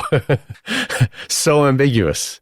But I am in a pursuit, I feel like, but at the same time studying elements of non-attachment. So it makes a very, very interesting experience. Like it's like here and not here all the time, you know? Like this is real and not real. And that, you know, I used to want to pick a side of like, oh, it's all not real, or it's like, oh, all real, you know? And in this case, it makes a sort of dust cloud. Yeah, that's the fun part. That's when it gets fun, is when you kind of break from that.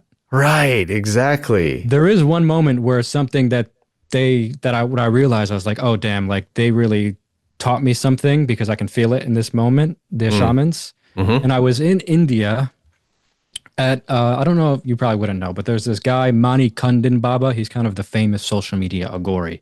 He's No. always like meditating on bodies and very like very extravagant, theatrical. You see him, you're like, oh my God, he's got a skull necklace and red. Everywhere's red. He's covered in red. Wow. He does like crazy mudras that look all scary, and he's really playing the Agori part. And I wanted to meet him, and he was like, we're opening a temple in this village in this time. Meet me here. So I was like, okay. I went there to this village to open up this Kali Agor temple. They're going to put the statue there and initiate the temple's opening. And they're doing a big ceremony. So all the villagers are coming, and they do a whole thing for the villagers, you know, like really play it up. They kill animals and Wow. really dark stuff. I mean, so they were going to kill an animal, a buffalo, and they have me as the token foreigner Agori. I'm drawn in the ash, and they're taking selfies with me. Villagers are taking selfies with me, and they're like they got me you're right in the middle Bob of the Jones. ceremony. Like, look at Bob Jones in a robe. People are like this to me, you know. And they're getting ready to kill a baby buffalo, Wow. in which they're going to pour the blood all over the temple. And they're bringing the buffalo in, and as they're bringing the buffalo in, I just look around the world, like the room. I have like because I don't know, for a lot of the time I'm dissociated in my life from these situations. Sometimes I'm kind of just like so in it, I don't even realize I'm in it. And I had a realization where I'm kind of like realize where I am. And I see these guys bringing this buffalo in to be killed, and they're all laughing. They're all taking pictures, and they're all just, I don't know. It's just like, where is the holiness or the ceremony or like the sacredness of this ritual we're about to perform? We're going to offer this blood offering, this animal's life, which is a living being that you're just grabbing. You're not even looking at it. You're about to offer it to your God, who is supposed to be the most meaningful thing to you. And you guys are like, not even here, you know, they're like laughing and, you know, and they had this buffalo so disrespectfully grabbed. It was just like so sad to me. I was like, you guys are going to kill this? This is its last moment. It's like this disrespect. And that's your offering? Yeah, right. And what I learned from the shamans, this would never be allowed. This type of behavior in a ceremony. Like I was so used to the boot camp ceremony that like this ceremony to me, I was like, this is just like a circus. This is not, I don't even see what the spirit is here. Yeah. So I was like, I'm going to sit down right in the middle of this temple and pray as they kill this buffalo, because this is so fucked up that like I'm not being involved in it. Awesome. So I sat down right in the middle, and they're all like taking pictures of me and laughing. I can hear it. And one of the little Agori annoying guys comes up to me and he goes, "What are you doing?" And I said, "I'm praying." And he goes, "This is not how you pray." And they all laugh. And I was just like, God. You guys have no idea. Like, and I was just like, I just let him have it. And I was just like, little buffalo, you know, enjoy your journey. I'm so sorry that no one's paying attention to you, but I'm here with you on your way out. Wow, man. And in that moment, I was like, it really turned me off from my search of like trying to find the sadhu and the holy journey. I was like, this is all just Kali, you guys are just costumes. There ain't nothing to find here outside of like the glitz, and it's Hollywood just in a different, you know, expression. Wow. It's just a big trick to, you know, to extract my energy from you're just confusing me. It's spiritual, you know? Yeah. I walked outside and they had like a tent, because it's like a festival. They have a tent set up for the people to eat and stuff. And there's a guy just sitting in the corner, and I'm so just like fed up. I just go like, I don't know, I just go sit next to him, and I'm just sitting there. And he's like, can't even really see him because it's dark and it's in the shadow, and he's by himself, all in red. And we just start talking. And I couldn't even tell you the content of the conversation anymore, but it's the first time that I met somebody who was able to, I met so many sadhus. I've met so many people that say that look the part, you know, when you see him, you're like, oh, this guy. Mani Kundin with the skulls. You meet him and you're like, wow, you know? and they have the regurgitations. It's all one. It's all one. And you don't ever really feel anything when they say it. Yeah, it's all one. It's very beautiful. Thank you. But this guy was talking to me, and when he spoke, I was able to feel what he was saying. His words were an experience. And I remember it was like I had to like put my feet on the ground almost, you know? It was like the air got sucked out of the room we were in. Wow.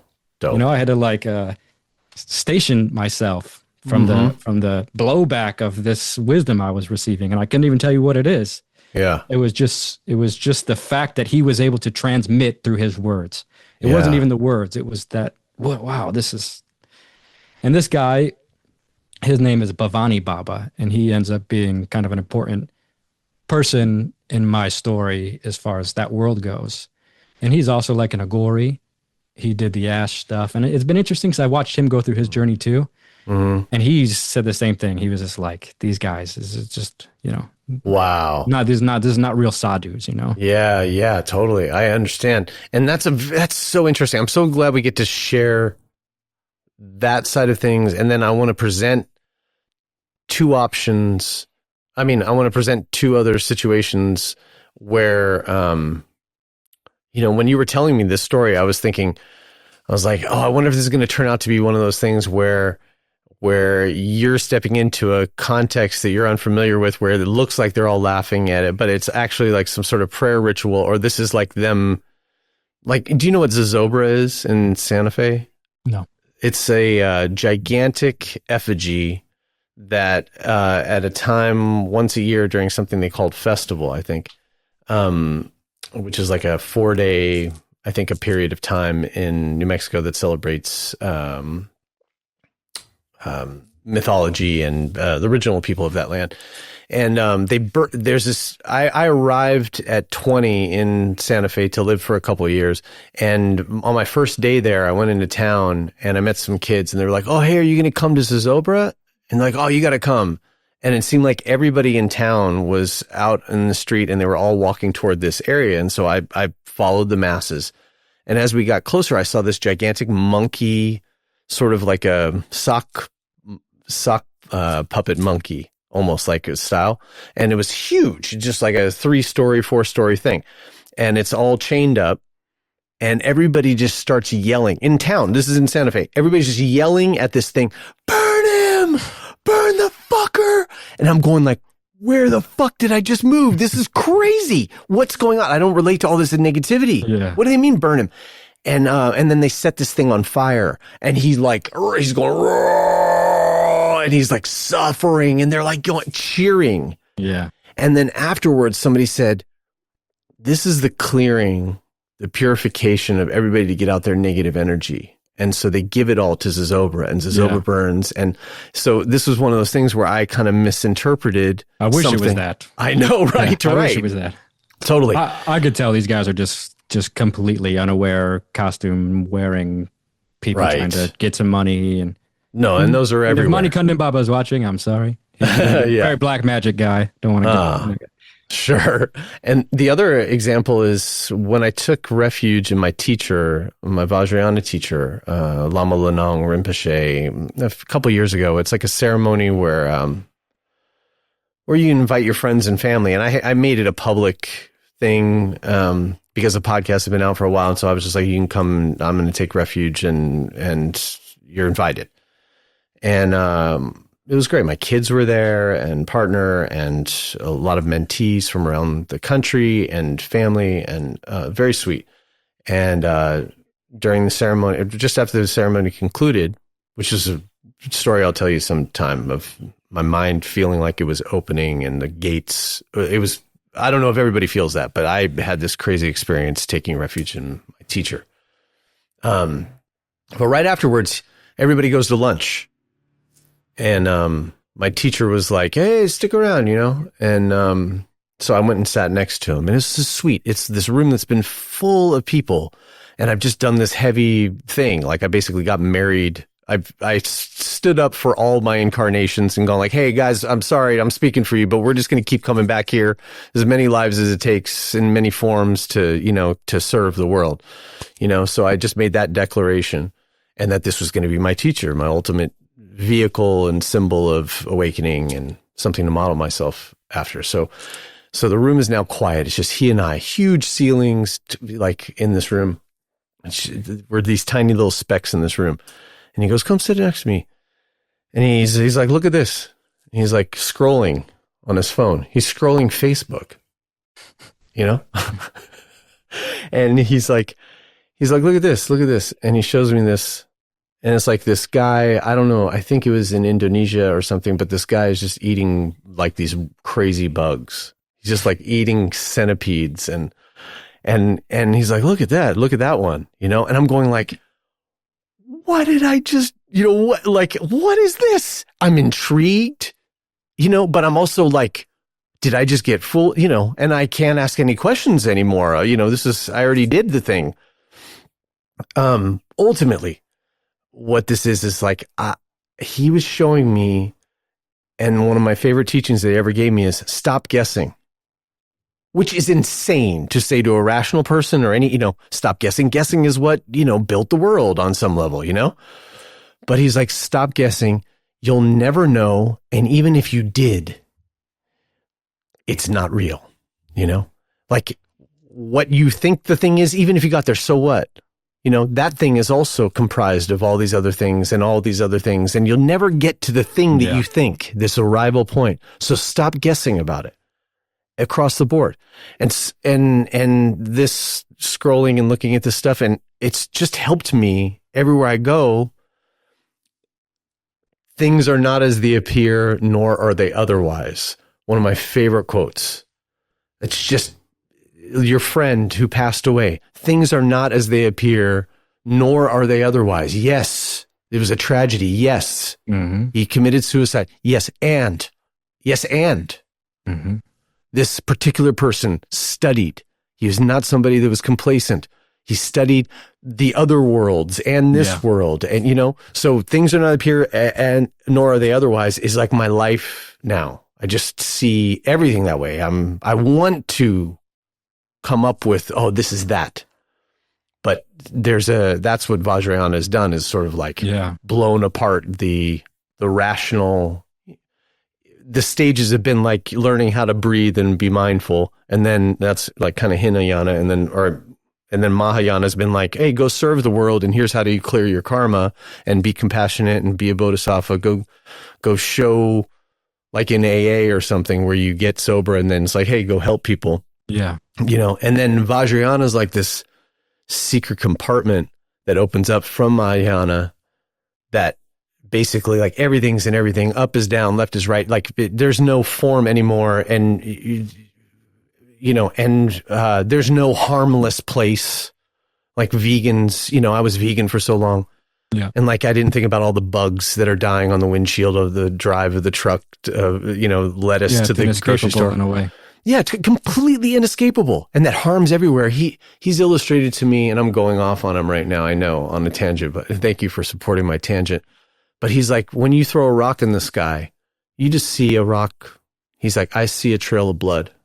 He said, when a rock travels through the sky, it disrupts communities of organisms and everything that are there that we don't see. Or when we're walking in the grass, that, you know, beautiful day at the park. Oh God, we all want that. Put our feet in the grass, crushing bugs. I don't not walk at the park though, but I know that I'm crushing bugs, and I kind of have a prayerful attitude toward like, oh God, my heart is breaking. And this is a beautiful day all at once, all the time. And it sounds like maybe it could be confusing maybe to people who like having, you know, the rational explanation of things, but I like this new attitude toward it. Yeah. I find that paradoxes, if it's a paradox, you might be close, which is the opposite way that we would think to think. Yes. Like what the Hare Krishnas gave me, which is something I really appreciate, because I was really hung up too on like this, is it Advait or is it Dwight? Is it dual or non-dual? And like just this, even the question is like, you know, but what the Hare Krishna say is, I'll butcher the Sanskrit, but it's like beta abeta chintya tattva, or maybe it's backwards. But anyway, something like that, which means like it's both one and separate at the same time. Yes. That both are true. It is Right. both. You are both it and you simultaneously. And when we adopt that, it's like we can't fixate ourselves to anything. And that's kind of the point, is that you have to have this open, it's just like another way of describing openness. Yeah. Is like fixed idea or dualism or whatever, and hanging out in the paradox is like you're open. And that's what we're trying to promote in this world, is like, hey, why aren't people more open-minded? But a lot of the people who are asking for the open-mindedness are not seeing how fixed they are in their approach or in what they're asking or where they're coming from. You know, it's an idea, open-minded, but really what it comes down to is really ultimately having no fixed opinion that you can solidify, which to people these days is like, our opinions are why there's division in the world, and especially this country. So it's not a popular idea to think about this openness toward enemy, or practicing seeing your guru on your enemy's face, or the person you're in the argument or something with, you know, at that moment. It's not sexy, you know, to sides, you know. What do you feel, what gives you hope about what's going on right now in the country? Because I want to say that I hate to even interrupt your thought, but you represent someone like me I've investigated multiple traditions and paths, and have gotten deep into them all, and I'm exploring the universality of them all, and ultimately I just keep returning to God, even as a Vajrayana Buddhist, even as a this and that. Me too. The thing behind the thing behind the thing. You know, the first time I met Ram Dass, I asked him the same question, that exact question. I said, how am I supposed to look out into the world? The exact question was, how do I look out into the world and I see this suffering? How am I supposed to express love in these types of conditions? You know, like you're always, I'm loving awareness. How I look out to the world, you know, it's a nice thing to repeat and maybe it makes me feel good, but like, how do you use that as a weapon to fight this? Right. And he told me all this suffering, we come into this life, and the suffering is a tool to teach us about who we are. We come here to learn about suffering, to learn about politics, to learn about that, because through that process, the excavation, the pain of that, we actually get to it's a churning almost, you know, like you take milk and you churn it until it's butter. And maybe for us, that churning process is a little bit painful and confusing. But the excavation into knowing who we are, he's told me, which I agree with now, is that when we know who we are, we can express love, and we can combat the world. Ramana Maharshi said the greatest gift you can offer the world is your own self-realization. If you can wake up, you know, this is a ripple effect. We're not going to win by fighting it, like you said, you know, no matter, we can't escape it. So it's like there's no winning in that kind of way, in trying to fight it fire with fire. Yeah. The only way we can fight it is by just sitting here, you know, and just by having a mindful, walking this earth with mindfulness, you know? Yeah, absolutely. And knowing that maybe, you know, it's all temporary, suffering's here, but while we are here, we should try do our best, you know, to become who we actually are, which is beyond all the attachments and identities that make us feel the emotional reaction to the suffering. When we can see the suffering, like my friend, like you said, yeah, he died and it was a very tragedy, but it's like, but here it is. What are you going to do? You know, you're going to hang on to that? What is, you know, here it is. I mean, that would be, if that could be a morti, if your friends, no disrespect, but I would put that on my altar. Yeah. Same. If there was a statue of that's that is, I mean, maybe we should get a tattoo in his honor or something. Here I am hijacking myself. I'm inserting myself into no, dude. That's an incredible deity, you know, and that's oddly enough. I mean, I don't know if you found this, but everything that I rejected or everything that I used as an inspiration of what to do the opposite of, which I railed against and was just like almost in a punk rock rebellion, like the Buddha when he left the palace or whatever, you know, which is such a punk rock story. Mm-hmm. You know, oh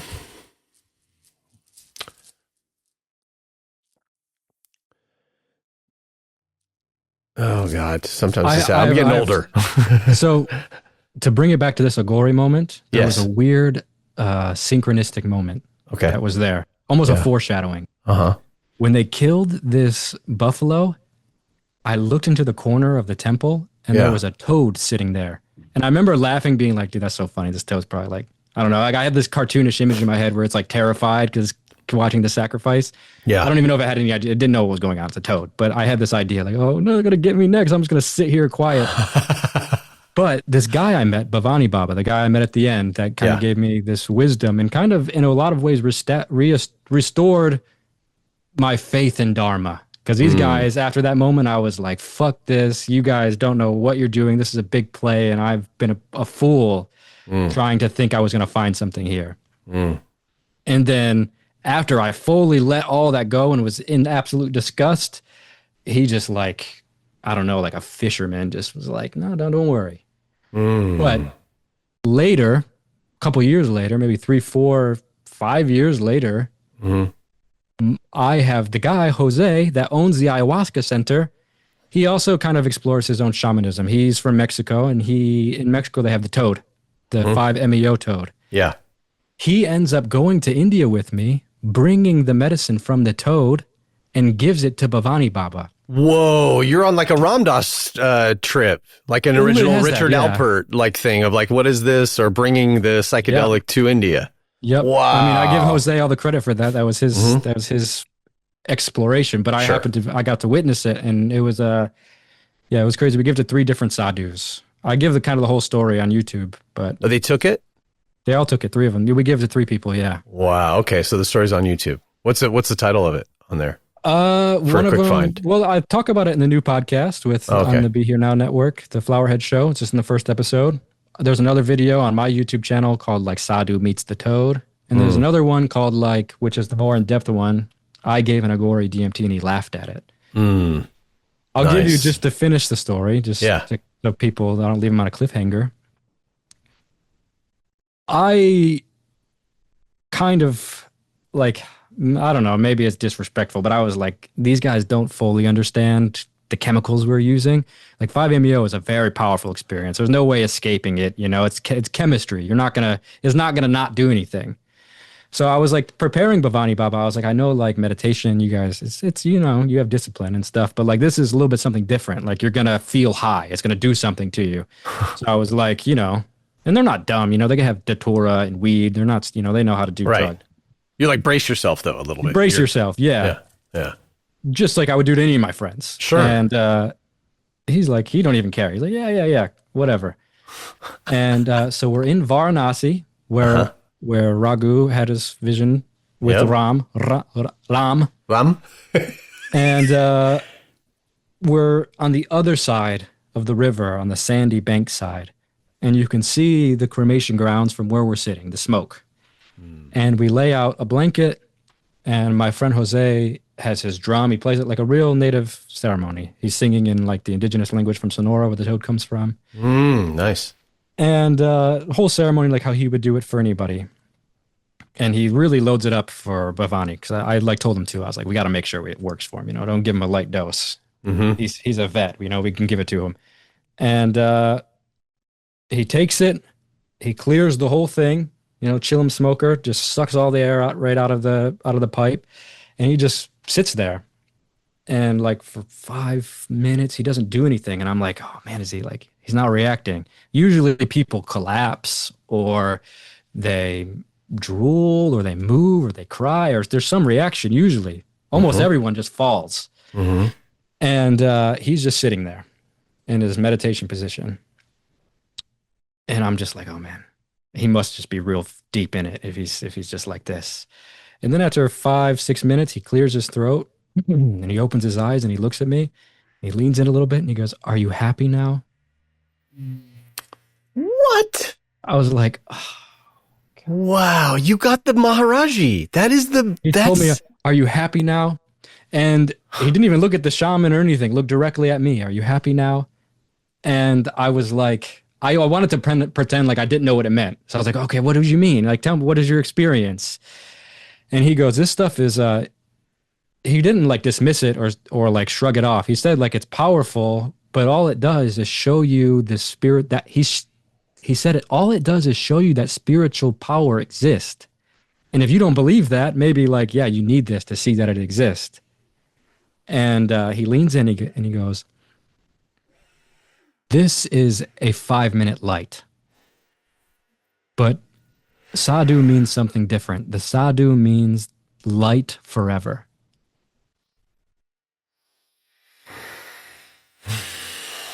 Beautiful.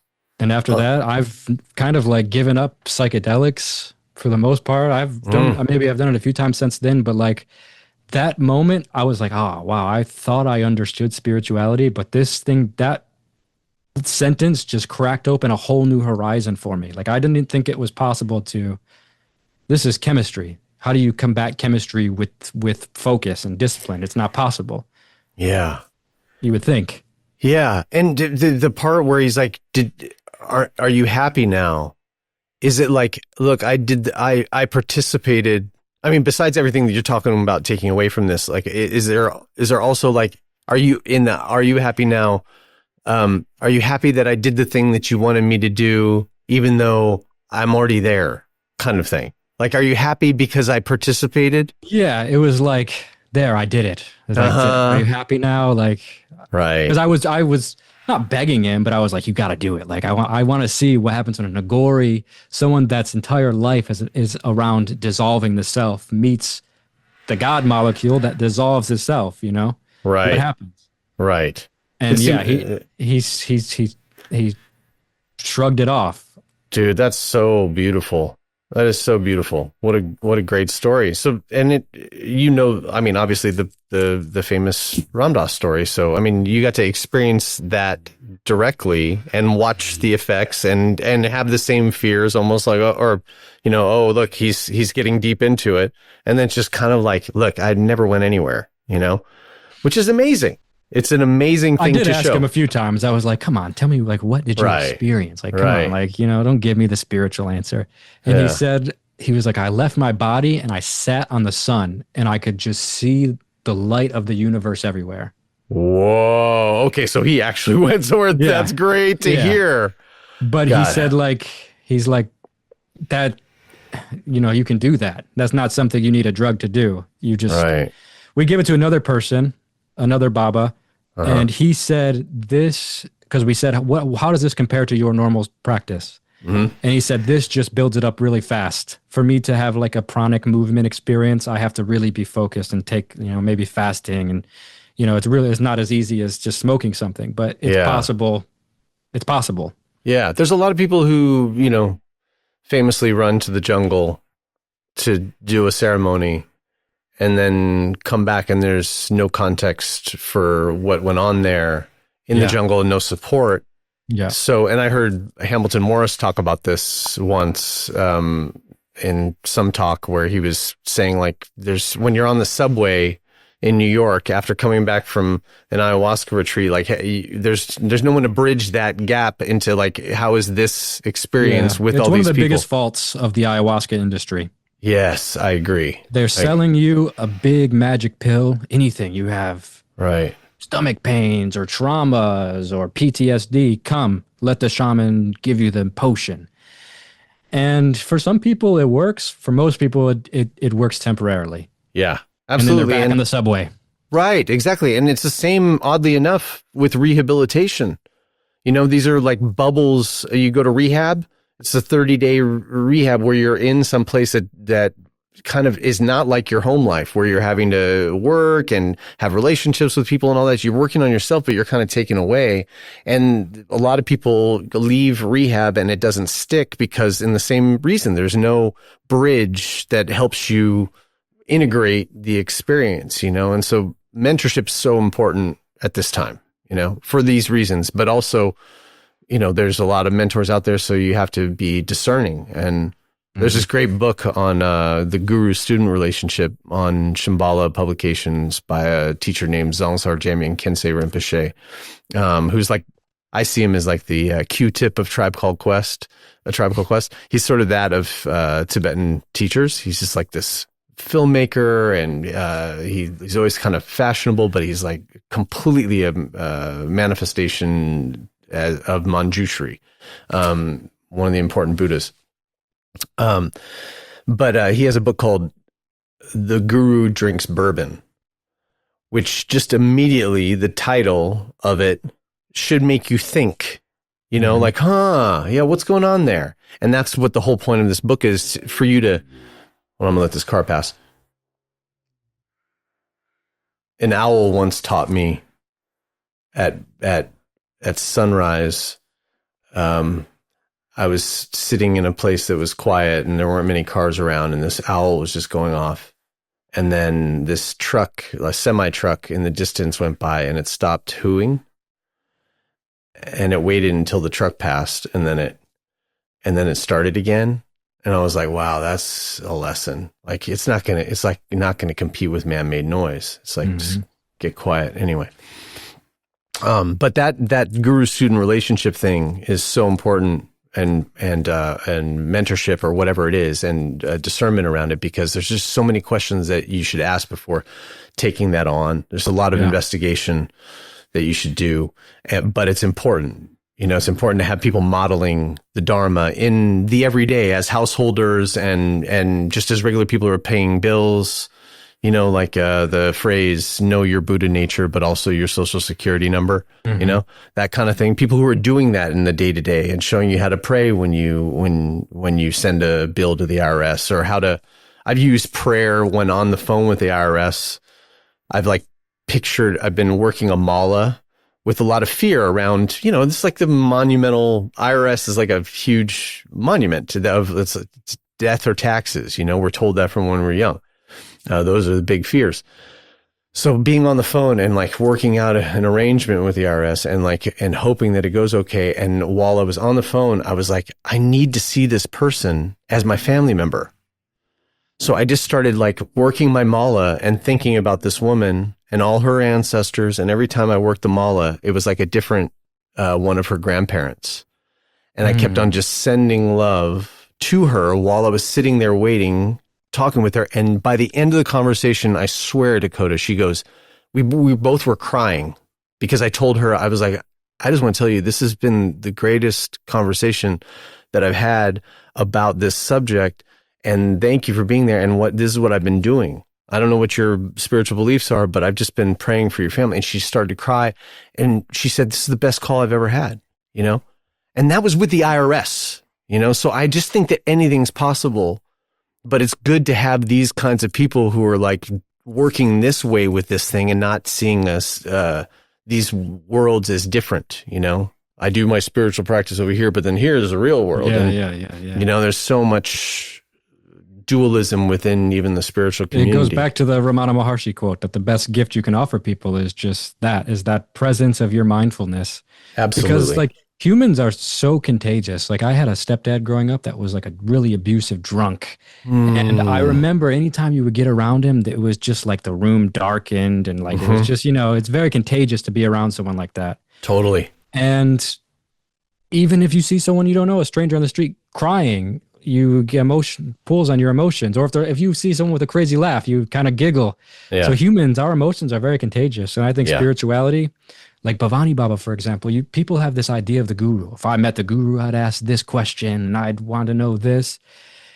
And I don't think Bhavani is like some big guru figure. I mean, he's definitely like very sincere in his journey. But like when you're around someone that is sincere in that way, those questions they don't even come to your mind. You're like, I'm not going to disrupt the silence with my bullshit. Right. God, that is really important that you just said that. And I know that I've kind of twice in this recording, my mind has left the subjects. I want to say I blame how much I like you how much I I'll want to take do it. good. Good. And I'm also, this is a one-man show, so I'm like listening to traffic out there, wondering what the bleed is. How's all it going? like, Is it going good? it's going good. It's going great. Okay. But all that is like my mind has been congested. And I remember the last time that I forgot what I was saying because you just accessed it by talking about your stepfather. And there's these, I was talking about, there are these inspirations that we use in life to do the opposite of. And I call those like the inverted North Star. It's the thing that we do perfectly, we perfectly move away from, you know, just the navigation of just like, oh yeah, I don't want to do that perfectly. And that's how I used so many incidents in my life, harmful, traumatic, you know, abusive. I just saw, I'm not going to do that. I'm going to do it better. I'm going to do life better. I'm going to treat people better. Right. But then at a certain point, and this was the catch surprise thing that I didn't know was waiting for me, was deep into my life. I was driving to work one day, and work for me at this time 5 years ago was I owned a rehab, a mental health and addiction treatment center that was an outpatient based, and it was the first Tibetan Buddhist based rehab in the world. Oh, that's cool. Yeah, it was awesome. And we did it like I loved this late 60s and all that time, like the counterculture boom. I feel like I missed out on it. So I've been trying to kind of recreate it in my life. Yeah. But now, you know, not sort of doing a copy, but like, how can I live that way in the spirit of these people? And so the rehab was kind of more like something you'd see at Haight-Ashbury, like a craftsman, you know, place with steps and a backyard with a yurt and just a spiritual playground, you know, really. But where we took it very seriously. So anyway, I was on my drive to work one day, and this is after I've been through so much. I've been homeless on Skid Row, and I've put my life back together. And then I thought that I was an addict with a disease of addiction, and lived that way and served people and learned how to serve people with my hurt story. And then I challenged all my identities at a certain point. It was like, no sick person, no this and that, no traumatized person. You know, what is there? Where's God? Where's my place with God? This thing that everybody's been talking about, that I've been in some sort of pursuit with. And so I formed this relationship deep with God and entered into mental health and addiction work, and have been doing that for the last 15 years, and ending up owning my own rehab. So I'm on the drive to the rehab, and I'm thinking about one particular person in my life that has been like the ultimate inspiration. Somebody that hurt me when I was young, that has been a large inspiration in my life to do the opposite. And this person has always been that inverted North Star. And on this drive to work, I was thinking, there's 15 people waiting to sit with me right now because I know how to help them, because I've been there. And this person that hurt me, I've always seen them as the thing to do the opposite of. It's more like they were a deity. I can see them now as a deity because what a shitty karma it would be to come into the world to be the example of what to do the opposite of.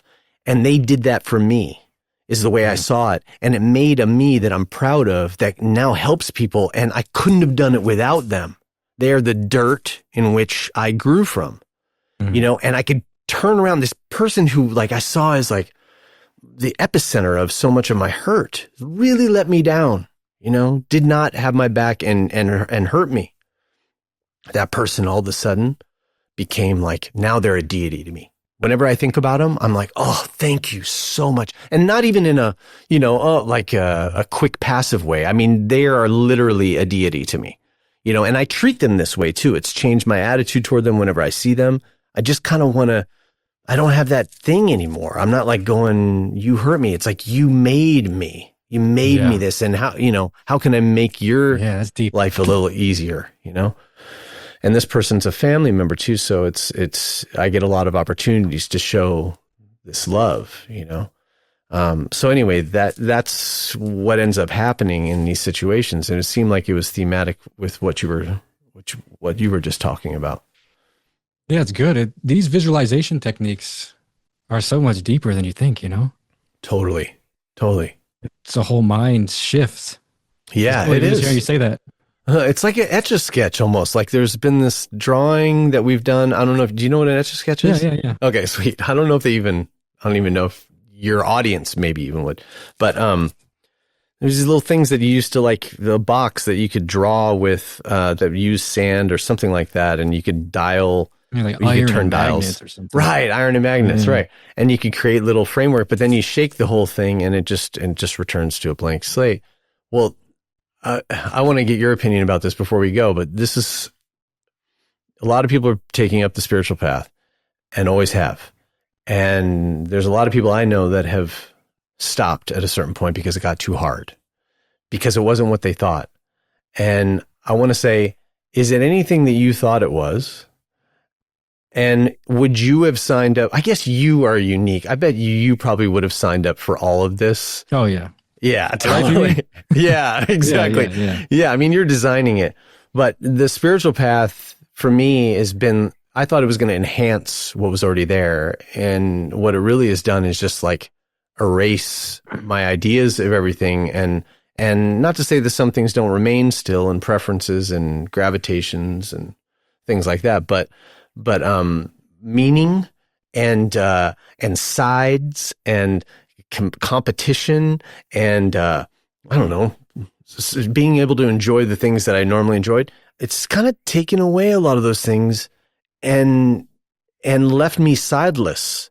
And I don't know if that's appealing to people long term with the path. It sounds nice, but it's kind of like not having an opinion on anything, not needing to further yourself, not wanting to assert yourself into situations, just really generally being there and being ready to be useful.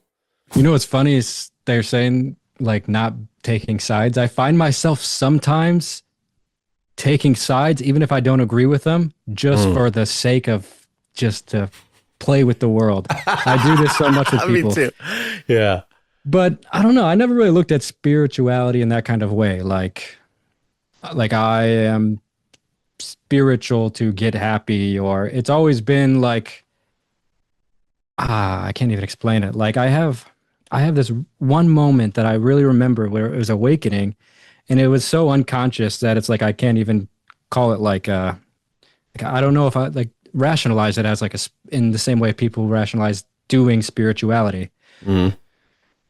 I was like very sad at like 16 years old. Like, I don't know, just emo kid, very sad, very emotional, maybe even slightly suicidal. Not really, but more like as a cry out, you know? Mm-hmm. And I remember I was having like this emotional breakdown in my grandma's room. And it was in the midday, and I was sitting on the side of her bed. The TV was off, and I was just like crying and being a dramatic young teenager. And I looked up and saw my reflection in the TV that was turned off. Whoa. And for some reason, like John Dee, the old alchemist that would like scry in the black stones, I just had like a realization where I was like, oh my God, what am I doing? Like it wasn't even like an intellectual exact thing that I was sad about. I was just sad because like sadness at this moment had like a comfortability for me. Mm. And I remember seeing myself was like taking off the mask. I can't even explain what actually happened, but it was like an epiphany. I saw myself, I had an epiphany, and from that moment was like everything became it was like I became aware of the mystery. I was like I transcended my emotion for a minute and saw the silliness of the game. And like that moment has kind of been more kind of what I'm chasing than some spiritual thing. Like it's more like, what is this? What is happening? I'm this thing and it's weird. It's not so much like I'm looking for the holy thing. I'm looking for, what is this? How am I even here? Yeah. And for me, that's kind of been the spiritual practice, which has led me to these things like God. But it was never really about like finding some spiritual thing. Yeah. There's this phrase, destination unknown, and you just made me think about it in a new way. It's always sounded like we don't know where we're going, but it's more like destination unknown as the arrival, never arriving, always the unknown. And that's the thing. It sounds like that in your image of the TV and like, what is that? Like that thing. It's like we're drawn to the unknown. I call it Mother Unknown because it's given me everything.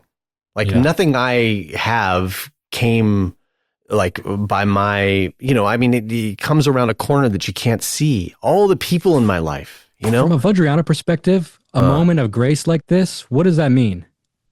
A moment of grace like what? Like, okay, so like I looked in the TV and for some reason, I don't know what it was. It just happened. A moment of grace just happened. And there was nothing that I could intellectually pinpoint it to. It was just like a combination of, Yeah. Well, for one, immediately I have to credit your karma because it would imply, at least and I'm not though I am a long time practicing Vajrayana Buddhist, I'm not an authority figure on it. So this is just my opinion, but, it implies that you've been doing this a long time. To have the kind of awakening that can come from a non-symbolic, directly related to a path object. And in this case, it was your image on the TV. And for you to have an awakening moment at a young age like that implies that you've been doing this kind of work for many lifetimes to get to the place where something so easily could just fall off the tree like that for you, even though it's still answerless. You're not like, you don't have ground with it, of what this means, but something's happened and it's rerouted your thinking. And it's an interruption of self, I would say. There's some sort of self gets interrupted by an image, and especially that's not a Buddha and it's just your image in a TV, your reflection. That is powerful because, I mean, Buddha's only pointing to us anyway, I mean, it's pointing all to us being it, and us being the teacher. And what I love about Buddhism in particular is that I think it's like the only spiritual tradition I know that is like, use us to get across the river, but then leave us also, like the object isn't to stay allied to the Buddha or a path. It's a boat that takes you across the river and then you leave it. Yeah, totally. And then you're you. And so it's supposed to return us to the awake that we are. I love that. I love that it's like the teacher is temporary. The Buddhism is temporary. Yeah.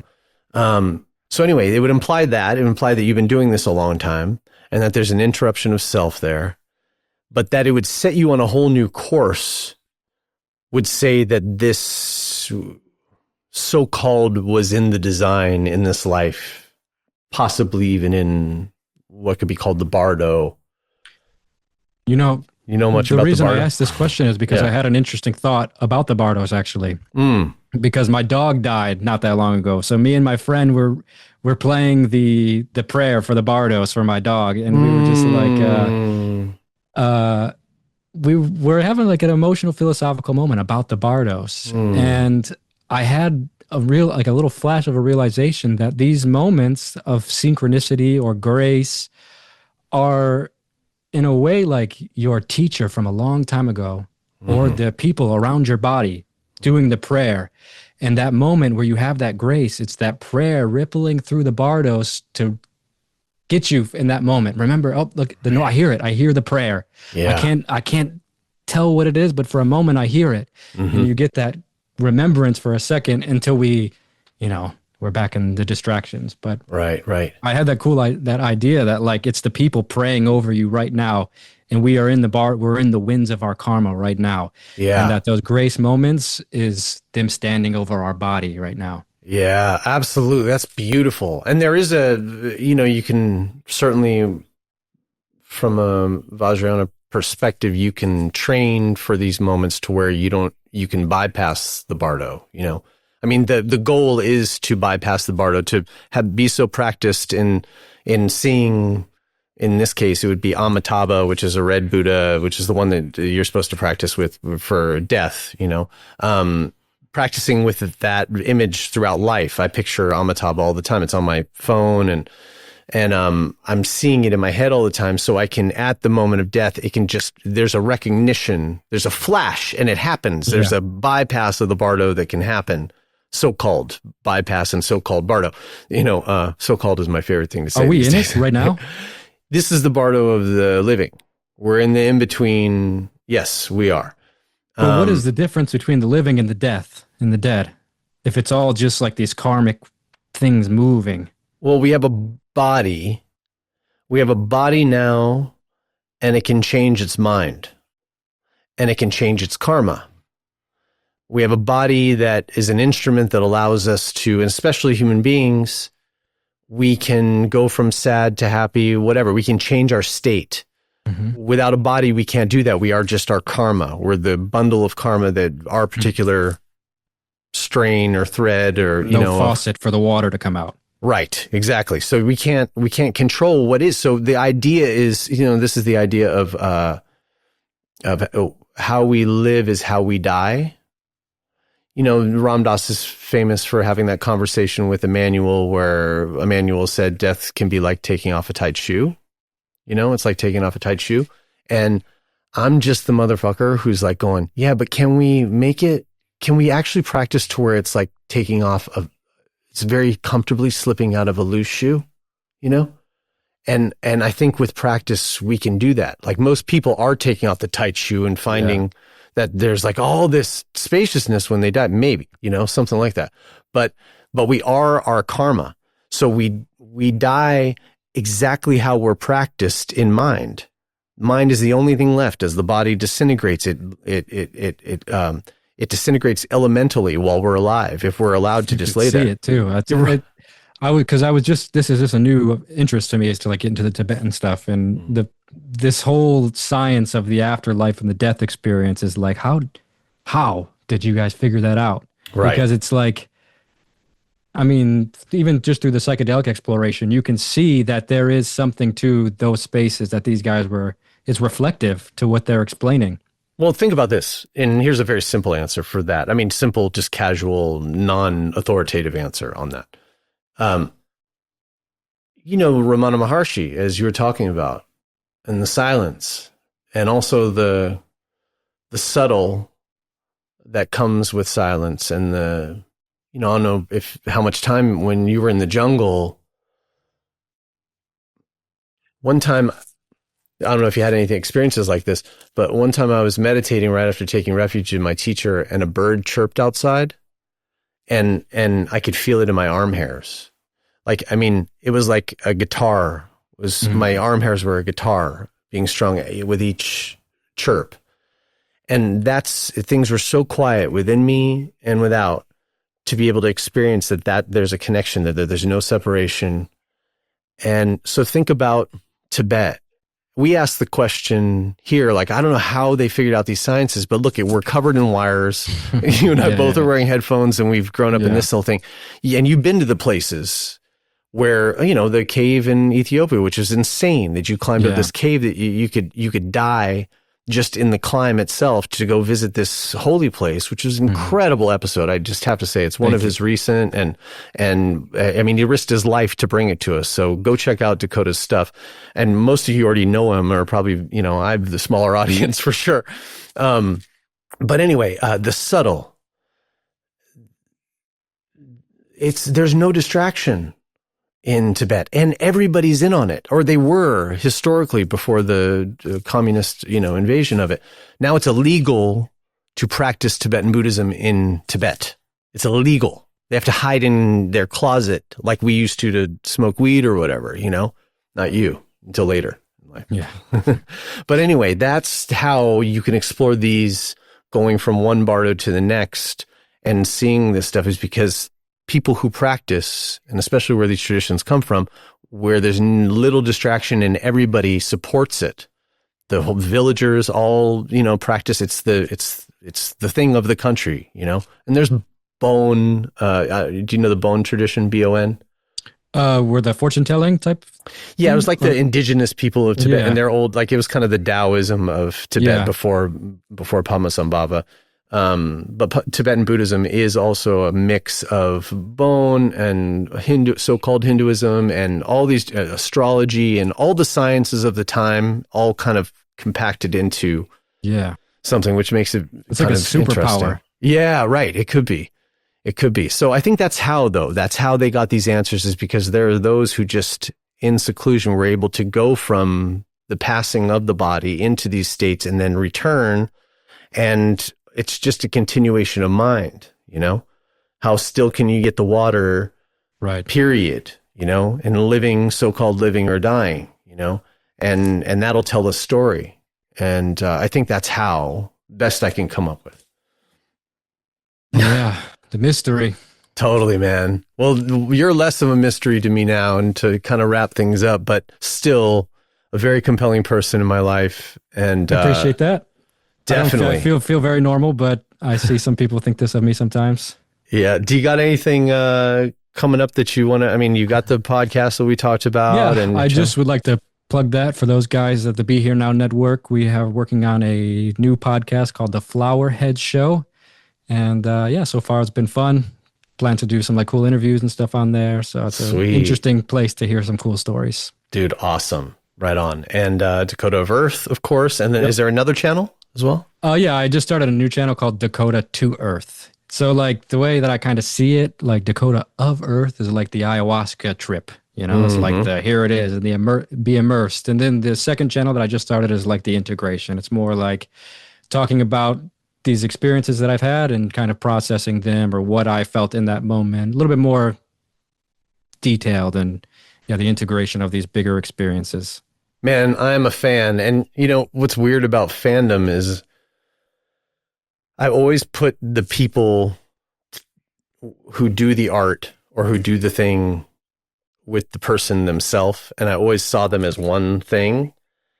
And I've learned after meeting so many people and interviewing so many people and just meeting a lot of my heroes that now I have this ability to like sort of separate them because they are so different than their art.